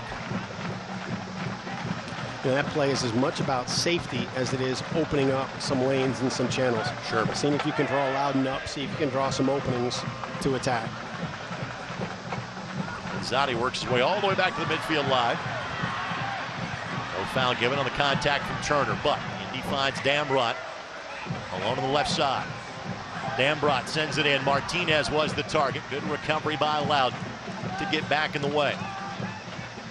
Yeah, and I love Guenzati's willingness and ability to come back, check to the ball, get it to his feet, and keep the ball moving. But it does displace him from getting higher up the field. And the one thing you want is you want him in and around that 18 once they pop it out wide. Indy won this match 2-1 when these teams played back in early May, and it was a late one for Indy to win it. To set themselves up for a similar scenario tonight, they have to get a first one. Williamson carving out some space. Indy's pay tangle. He's tough. He's tough. Garay. Stefano Pino, Roberto Molina make their way towards the 11 bench. They will enter in a matter of moments as well. You're not surprised that Indy 11 is trying to pull every attacking solution they have to get back not just 1 point, but potentially 3 tonight. So Clark will enter. Neville will exit, and that's been an impressive debut for Again, a young man with a last name that has a lot to live up to. Your dad has played and coached the level that Phil has done. It gives you opportunities and it gets you attention, sometime of the negative variety. Well done by Harvey Neville in his Loudoun United debut. Absolutely, absolutely. So he exits the short way. So Clark, the first of 5 potential substitutions here for Loudoun.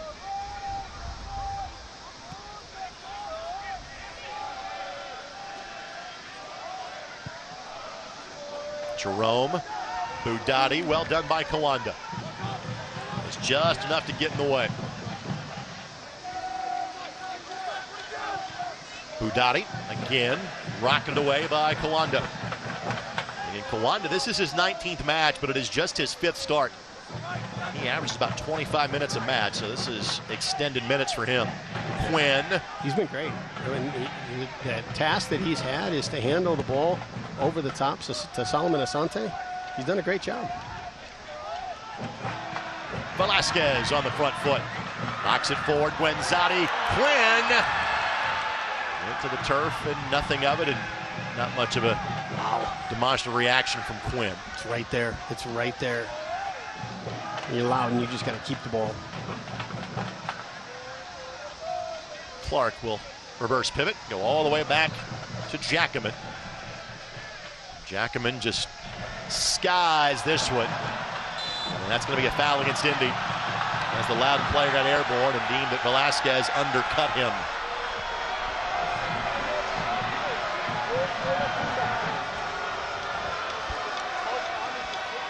I will admit, in real time, it looked like Velasquez had already secured that spot. I would, again, as bad as that looked for Roca, I would agree. That was not a matter of Velasquez backing into the player. You see Pino Molina will be waved in momentarily. First, let's thank our friends from McGowan Insurance. McGowan Insurance, a proud partner of the Indy 11. Visit McGowan-INSGRP.com for all your insurance needs. And Molina came in a little bit later than this against Birmingham, and his first touch was a goal. Pretty good conversion ratio. He is a player whose minutes have seemingly kind of have shrunk a little bit over the last few matches. This is an opportunity to kind of win some of those back, as Velasquez will exit. All of our substitutions brought to us by Toulouse of Indiana. This one, not exactly a surprise. The fresh legs of Stefano Pino coming in for Douglas Martinez. Again, Martinez will exit on the opposite side, so Pino can go into attack mode quicker. And that's where I think some of Molina's minutes have disappeared, was when Pino became available. Sure. It's like, hey, this guy is a proven goal scorer. You're on the verge of getting to be a dynamic, creative player, but we got to get minutes for this guy. We got to get him into game form. Pino, 13 goals last year for the Indy 11, has yet to pick one up this year. Again, rejoined the club in mid-season, did Steph. Molina comes in and immediately wins one back for Indy. But then given away by Lindley. Landry finds El Metcalf. He's got Williamson flaring to his right. Landry running down the center of the park. Ball sent across. Williamson got ahead to it, but didn't keep it on frame. Goal kick coming for Tim Trilk in the Indy 11 here in minute number 69. Good job by Loudoun in transition. A little outside of the foot bender out into the space on the left flank.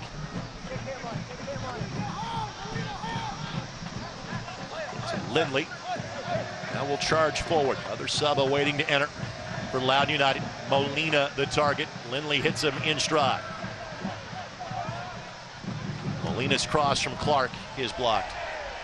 There is not a hydration break needed in tonight's matchup. The temperatures have dropped enough for that to be the case.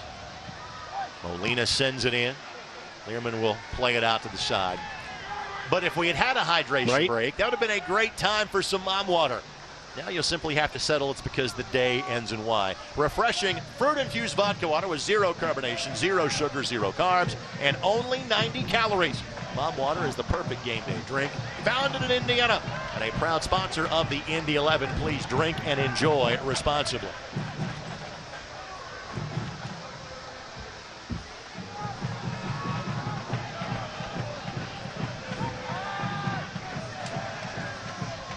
Juan Ramirez heads toward the 4th official. To be the next entrant into the match for Loudoun United. Jackman's goal kick finds Kawanda. El Medcard knocks it forward for Williamson. Williamson's got a couple of options. Flashes into Dispay, and again Dispay had the position established. Pino, Guenzati, a little confusion there. Opportunity for Loudoun. Entry takes it in, and well defended. And Jerome has played awfully well tonight, and then Asante is fouled. Bit of an arm grab. Quick restart for Indy prevents the substitution from coming on for Loudoun. It's been a 1-goal deficit for 70 of the 71 minutes tonight. Lindley a deft touch to avoid El Medcar. Looking for Guenzati. Guenzati thought it was coming over his left shoulder and said it was his right. He more than makes up for it. Quinn slides it forward. There it is. Goes there down. it is. Penalty, no doubt about it. Well, I said earlier he probably was better served than being dropped to the ground. No doubt about that one.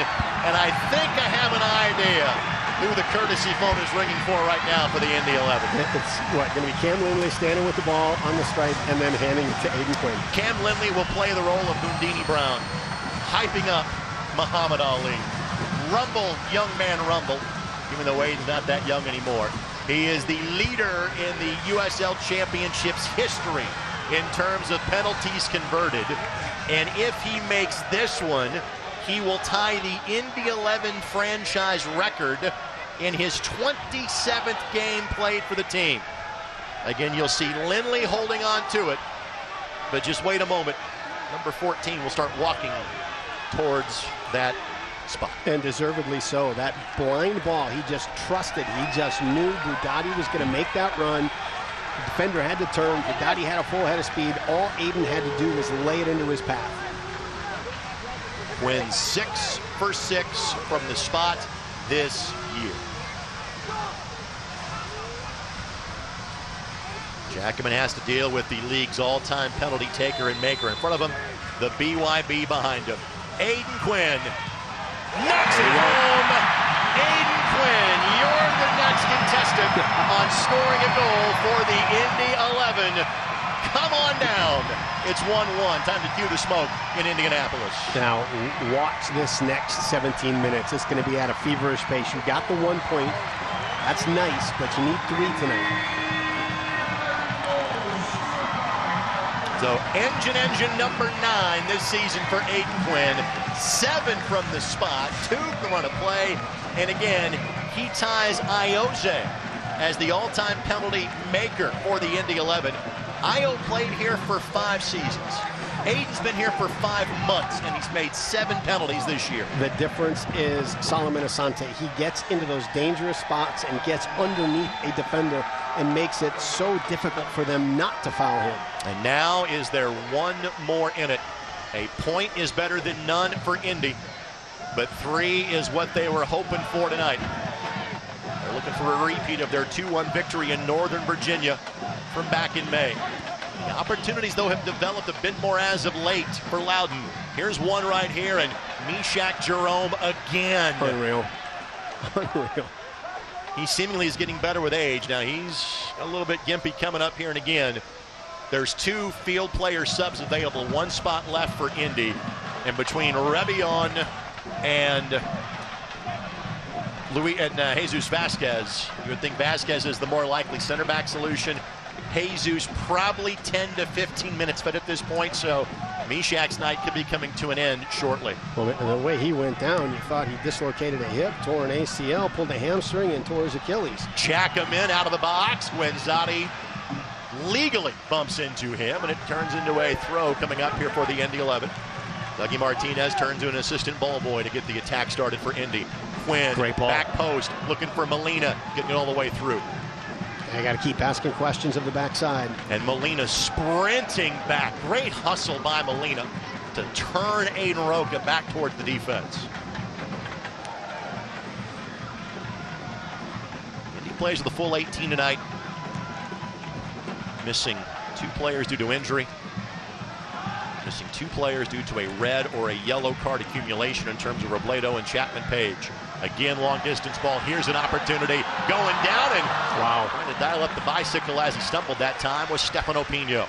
And you look where this ball is getting turned over for Loudoun is they look gassed. They look like they played 3 games in 8 days. They're only spending the energy going forward and defending inside the 18. But here's an opportunity here as El Medcar gets behind Jerome.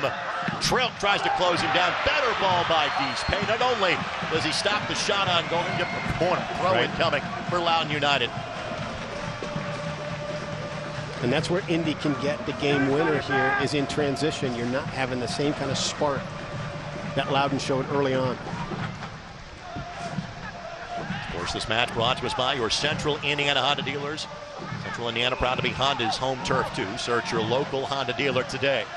Asante just kind of waiting to see what Boudadi was going to do. Boudadi, who drew the penalty that Quinn just converted a few moments ago. Again, Boudadi the target. Kawanda. Well done. To me, he's been the man of the match for Loudoun United. Yeah. He's been outstanding defensively. Asante looking back post. Molina hustling there. He is able to at least keep it in play. Well done by Dambrot. Dambrot lifts it in. Pena the target. Learman got ahead to this one. And then just simply a real estate ball hit by Loudoun United. And Tim Trilk channels his Yannick Erdl and plays that one from just shy of the center circle. Quinn. Asante. Solomon Asante couldn't get a pass. What a play by Jackaman. Well done. Save, my goodness. Solo had the right shot. Jackaman was just better on it. Jackaman coming into this match, 17 goals allowed, 33 saves in 12 matches. He's made several quality plays. That's his best of the night. Potentially a point-saving play for Loudoun. Dambrot will track that one down. Roca will extend some energy to try to get it. Quinzani. Too many bodies to work through in the midfield for Loudoun. Ball knocked forward just behind El Medcar, and there is Boudadi. Again, Boudadi does play an outside back, but we think of him so much on the attack. Well done in defending by Yunus.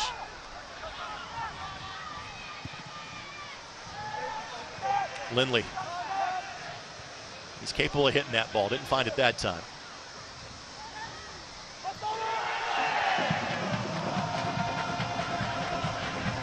Kawanda. One substitution window left for Loudoun United. They could sub as many as 3 players in, but they have gone single subs in their 2 available windows so far. Good looking ball here. This is one of the new entrants of the match that Clark that had it at his feet for Loudoun. Solid ball movement. Williamson. Asante. He's going to play it at his feet, and he does first. Yeah, tough ball. You know, finding the target's feet is important. It came in bouncing. It was a really difficult ball to handle. And the rare real estate ball from Indy. Schultz just knocks that towards the BYB.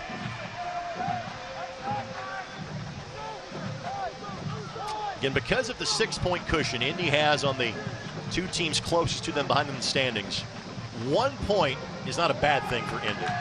They'd love to get 3. You're okay with 1. What you didn't want to do is throw a team behind you a lifeline tonight. Quinzani, all played off by Washington. Asante goes to the ground, and we play on. Quinn finds Boudadi. Boudadi, Kawanda. Asked for a handball, didn't get it. It'll work just the same largely as a corner. Again, brought to us by Wilson, Kehoe, Winningham, and Kawanda might need a moment. Like we said, he is going much farther in the tank than he has been accustomed to so far this year. Yeah, and he's not lost pace. His recovery runs are just as sharp, just as crisp.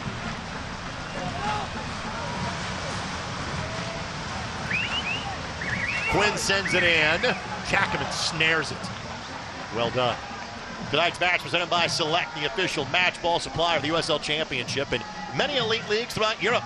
Visit us.select-sport.com for the latest Select products, specials, and more. Select, the player's choice.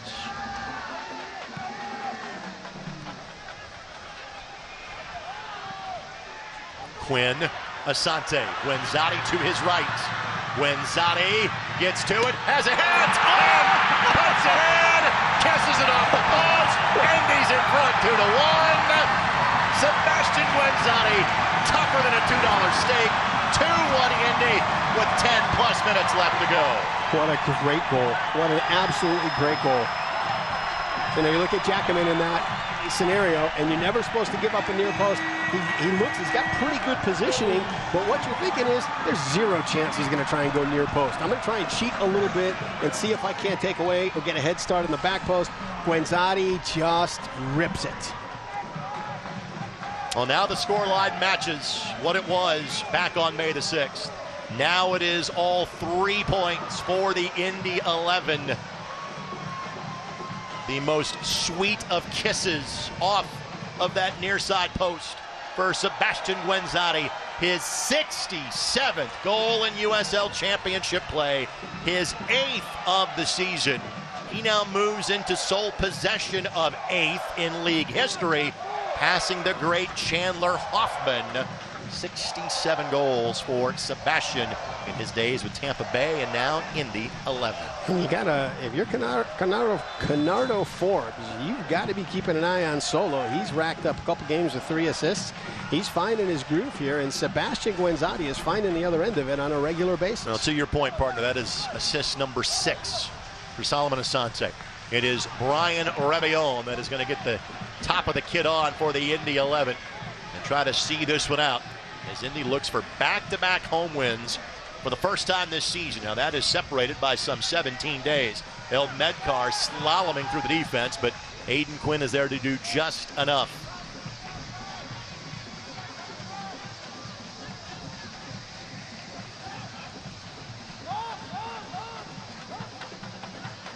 Be just the 3rd home win all season if this result holds for the Indy 11. Great turn. Landry, good job by Lindley. And then Cam goes to the turf. Again, Landry's already shown a yellow. That clearly was not worthy of a second yellow card. And Cam Lindley, well, love the sportsmanship by Landry to assist. Cam is known to enjoy his time staring up at the stars during the course of a match. It's getting smart. the feel of the turf, kind of a zen thing. Got to manage the game. Got to manage the game. Of course, this match brought to us by Community Health Network. Exceptional care simply delivered. Pino, the target, trying to get behind Washington. Guenzati goes down. Somehow tries to keep it in play, asking for a handball, didn't get it. Thought there was a foul there on Turner, did Seba, but did not get the call. But Asante is everywhere. Lindley looking for Pino. Jackman should get there in time. Eventually he does, and offside flag goes up on Pino regardless. Yeah, you can see Jackman was caught between 2 thoughts. Does he come and grab that ball? Does he stay in? So Jackman told where the restart position should be at. For Brian Rebillon, it'll be the first time that he will have played in this building once he gets in since May 20th. That's when he scored his 2nd goal this season. What was the only goal in the victory against the Switchbacks of Colorado Springs, and he got injured on the follow-through of that goal and has only played a handful of minutes since that time. But he is a trusted part of any Mark Lowry team. Budati again goes to turf. Asks for a little contact there, does not get it. Yeah, and that's incidental. There's no intent on that. He's running. Budati tries to jump his heels and just clips him. I'm just impressed the sprint that Budati had to get back to position, kid is a knowing how warrior. much he has played the last 8 days. First year with Indy after spending the last 2 seasons with Hartford Athletic. Was it off Landry? Yes. So a throw-in coming for the Indy 11. Brian Rebillon by our 4th official. Final 2 subs of the match will be coming in here as well for Loudoun United. But first things first, it is Brian Rebillon. Ryan Homick is our 4th official. And by the way, we want to make sure we reference this. He's on screen. He's like the Mr. Olympia of 4th officials. I'm pretty sure he actually was here for a Rugby Sevens tournament. They just gave him the board and say, "You be the 4th official tonight." Anyway, our substitutions brought to us by Chief Blue of Indiana. So Solomon Asante has done his part. He will wander towards the bench. Rebion will come on, one less attacking player, now an extra defender brought on for the Indy 11. And I'm not sure if the players got to the 4th official in time for Loudoun. They did not, so they'll have to come in at the next stoppage in play. They'll end up playing 4 subs instead of the full 5 tonight. Budati able to play that ball off of Kawanda. And Indy will try to largely kill off any momentum or flow that this game will have for the 4 minutes and change that are left. Graham Jones will come on for Tommy Williamson. You know, we've said Kawanda maybe has been their player of the match. Right. Williamson's been great too. Yep. He took advantage of the opportunity early, got the goal. Finisher, strong, pacey. Love the way he plays. And then Isaac Espinal will be the 4th and final substitution. Kawanda will come off. So let's say it, put it phrase this way. The top 2 players tonight for Loudoun United both have exited after outstanding 86 minutes shifts for the visiting squad. Gave everything. Both of those guys gave everything. Indy looking for a season sweep against Loudoun. Looking for a 10th win of the season.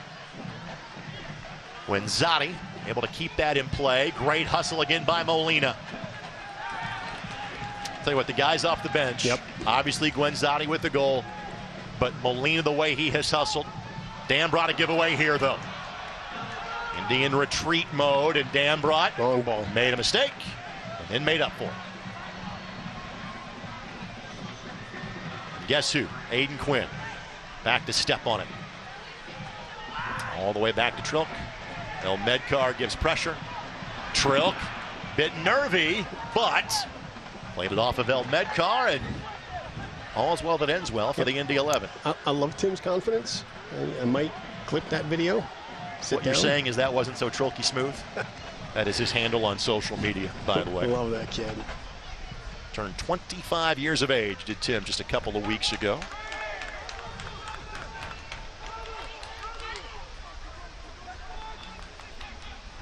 You know, in this scenario, you let Jackaman, you know, take a lot of time when he had the ball, when he was taking goal kicks. You got to be consistent. Hyatt Place and Hyatt House, downtown Indianapolis. Be sure to experience comfort in downtown Indy. Trilk looking for his 5th win in 7 starts this year. He did not play in any competition until July 26th. Perhaps a season-turning win against the Pittsburgh Riverhounds. I think, yep, Budati hit that last. That is a throw-in coming for Loudoun United. And Indy trying to make this 5 unbeaten and 4 wins of their last 5. And again, the draw against Memphis, you throw in kind of the travel nightmare that Indy had getting out of El Paso 3 days earlier, and then playing a man down for 50 minutes, and then the sod issues in Memphis. That point felt like a win. If it turns into a point for some reason here, that would most certainly feel like a loss. Right. Molina couldn't get to it in time. Throw in coming for Loudoun.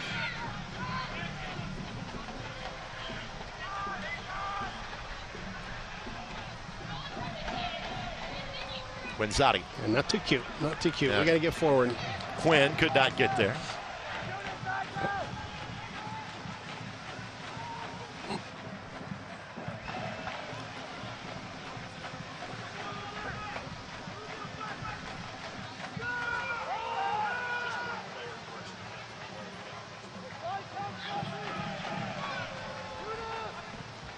Ball knocked forward. Jerome able to head it back. You know, we often, you know, when you think about players of the game, you always think about goal scorers. And obviously guys like Quinn and Guenzati, they've combined for, what, about 120 in the history of this league. Mm-hmm. But Mishak Jerome tonight has been just fantastic. Washington charges forward. Jones. Cut back to Roca. We'll look towards the 4th official. 4 minutes left to go in this match. And good movement by Loudoun, but Indy, great job getting 10 players back behind the ball.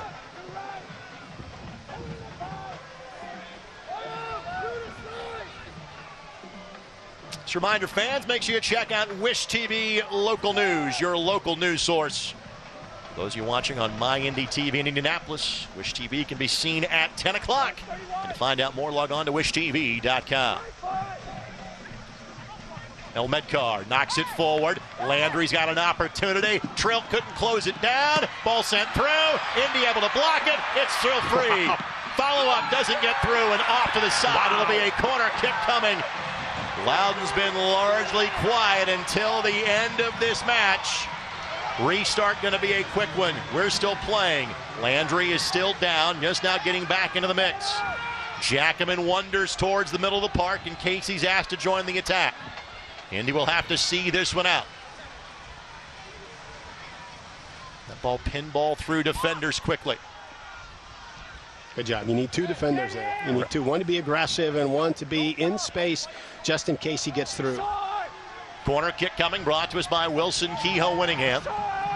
Again, Loudoun is out of subs. Landry's going to go down here, but they can't bring in somebody to replace him just because they are out of kind of that substitution window. Unbelievable sequence. Saving it off the goal line. I think Trilke got a save in there as well. I know there was a defender that got to one of those, just couldn't see through the wall of bodies. Ball sent in, out of the 18. Not out of danger just yet. Good ball. Trilk with the punch. Ball lifted and Trilk snares it. My goodness. Absolutely snared it, did Tim Trilk. Okay, that's where you look at the bottom of the toolbox and you start sifting through tools and you say, what haven't I used in a little bit? Let me grab that one. You know, the amazing thing is that Yannick Ertl really played exceedingly well for the first 20 matches of this season. And when he got hurt, it was significantly unfortunate.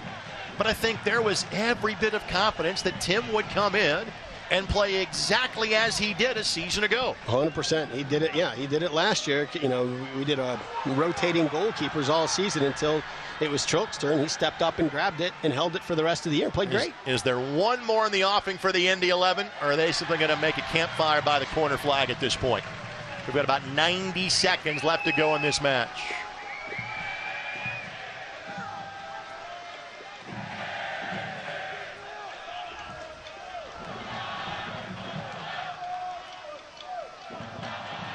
Pino able to stay on the ground, kind of roll through the ball, and that will be. Yep. That's going to be Indy 11 ball, yep. And more time continues to. Yeah, I don't know why you argued this one. Waste away for the Indy 11, which is a wonderful thing for the home team. And you would think this free kick will go a remarkably short distance.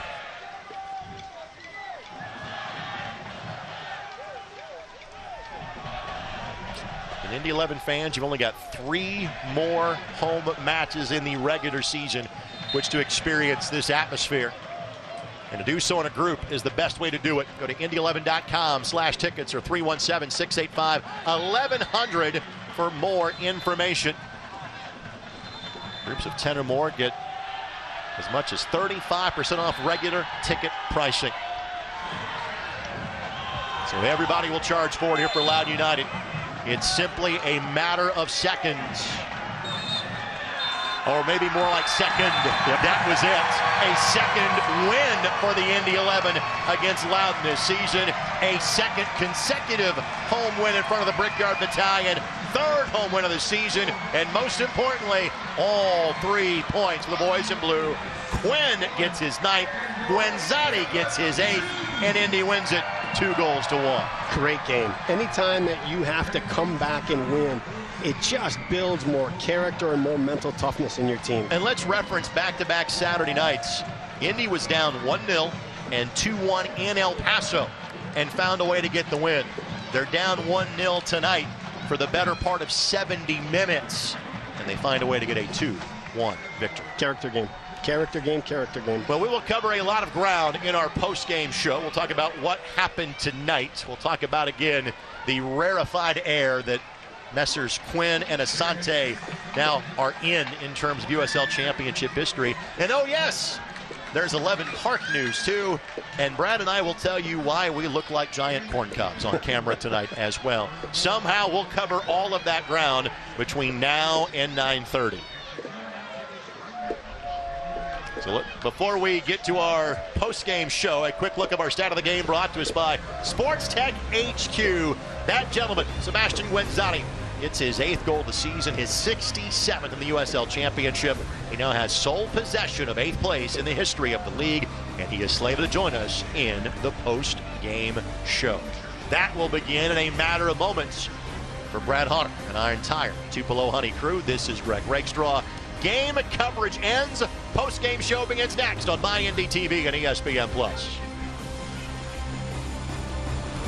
This copyrighted telecast of the United Soccer League Championship cannot be retransmitted, rebroadcast, or reproduced without the expressed written consent of the United Soccer League Championship.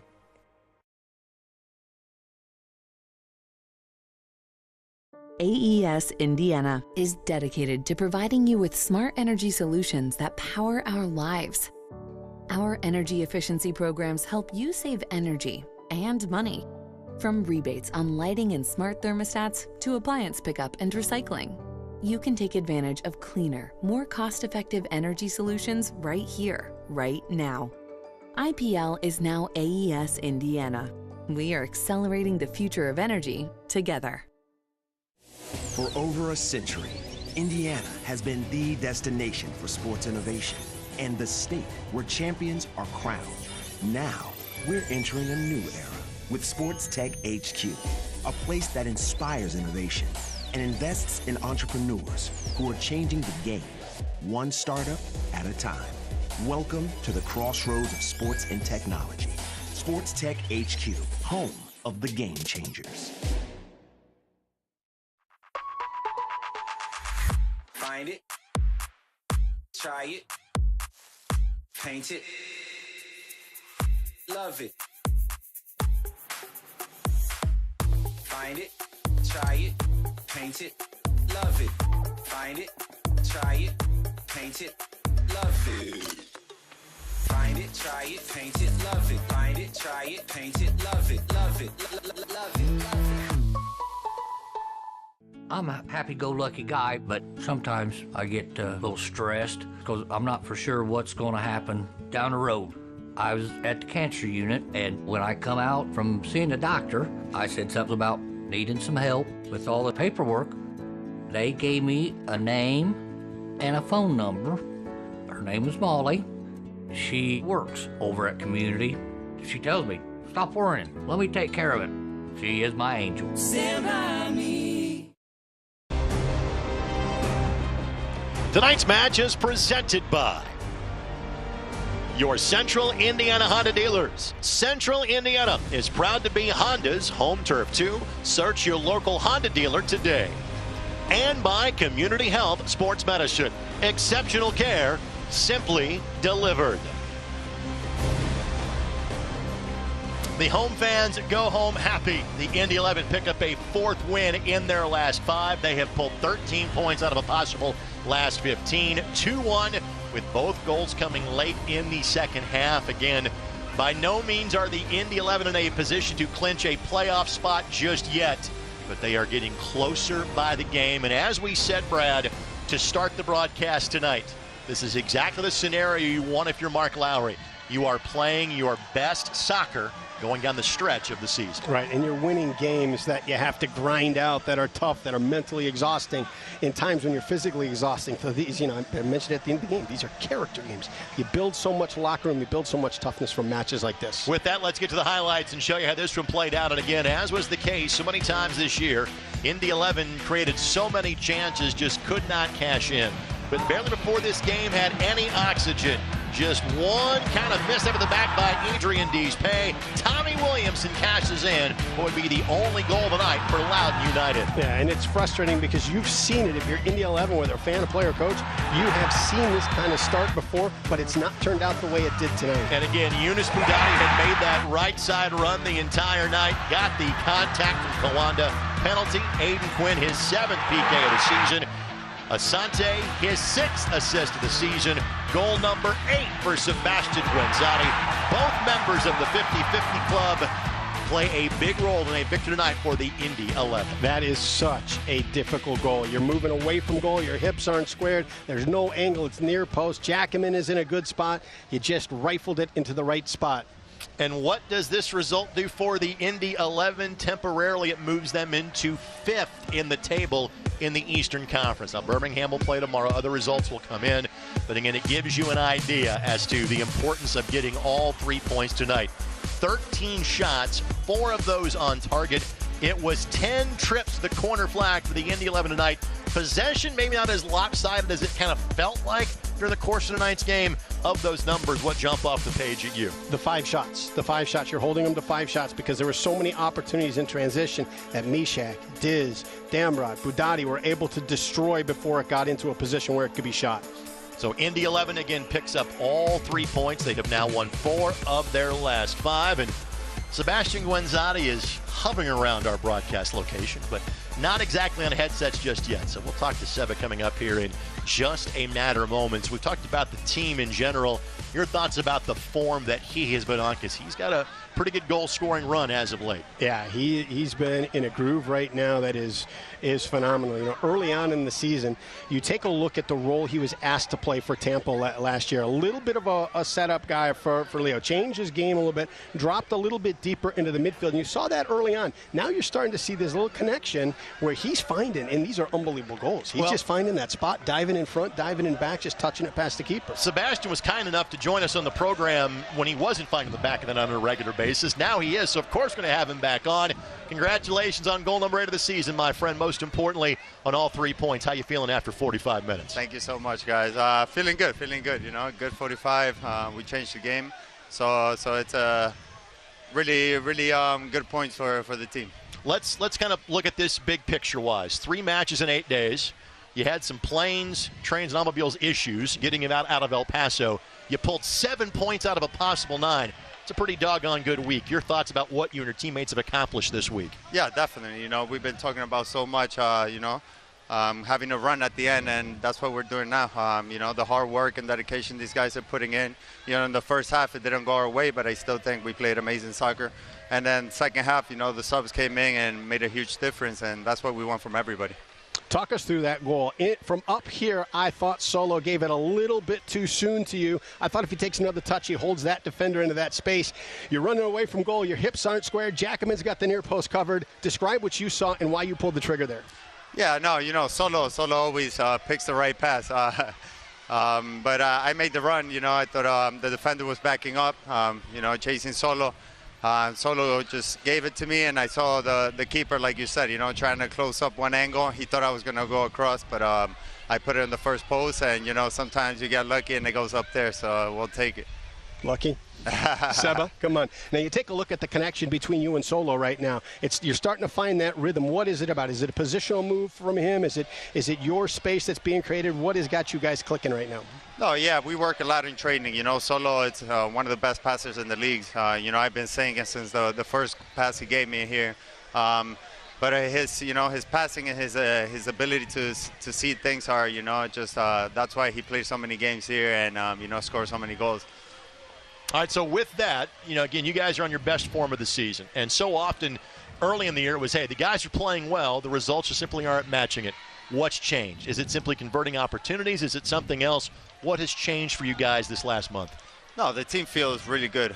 You know, we've showed it the last 5 to 6 games. You know, we've been playing good soccer. Even at the beginning of the season, the results weren't going our way, but we knew we had to get stay in the game. You know, stay focused, do the things that Mark wants to, and you know they're paying off now. And now we just got to keep going because if not, this is for nothing. Go get off your feet, get some rest. Congratulations on the victory and the goal tonight. Thank you so much, guys. Sebastian Guenzati, kind enough to join us as always. And again, it's not surprising as his goals start to uptick. So do the fortunes of the Indy 11 here in 2023. Classic goal scorer. Knows where to be, knows when to get there. Is never too early, never too late, and then knows how to finish. Named team captain almost the minute he set foot, you know, on the team back in December. Again, the effort's been there all season long. Now it's a matter of the finishing being there for the Indy 11 when they need it the most. Yeah, it's tough when you're a forward and a captain. That's a difficult combination because sometimes, and you can see it a little bit here with Loudoun, is you disconnect, you don't track back. He runs all match, so he earns the respect from all of his teammates. With that, let's get to a quick timeout again. We got a lot of ground to cover in our post-game show. We'll take you up until 9:30 this evening, both in terms of what happened tonight, but also things elsewhere across central Indiana and with the Indy 11. Back with more in a moment. You're watching Indy 11 Soccer on My Indy TV and ESPN+.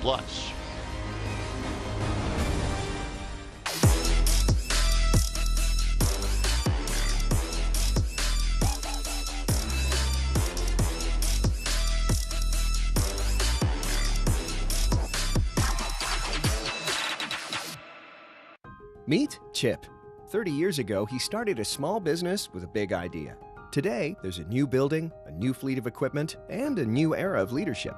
But we know Chip, and at Indiana Members Credit Union, we know he plans to keep growing, building business with the next generation. IMCU is here to help with secure and simple account management tools and commercial financing to grow business. Today, it's all about Chip. Tomorrow, it's all about you. Because at IMCU, it's you that matters.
When your cat's a meme and your dog is too. And it's hard to know what's fake or true. Just raise a glass with a friend or two.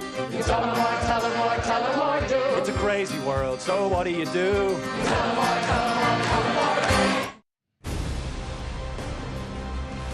It was a great night for the home team. 2-1. Indy finds 2 late goals to get all 3 points against Loudoun United. Great night for the fans as well. It was all things Indiana night, and a company that has been all things in Indiana for now a second century is Cummins, of course, headquartered in Columbus, but again, their fingerprints are all over the Hoosier State, and we were joined before tonight's match by a special guest to tell you more about Cummins.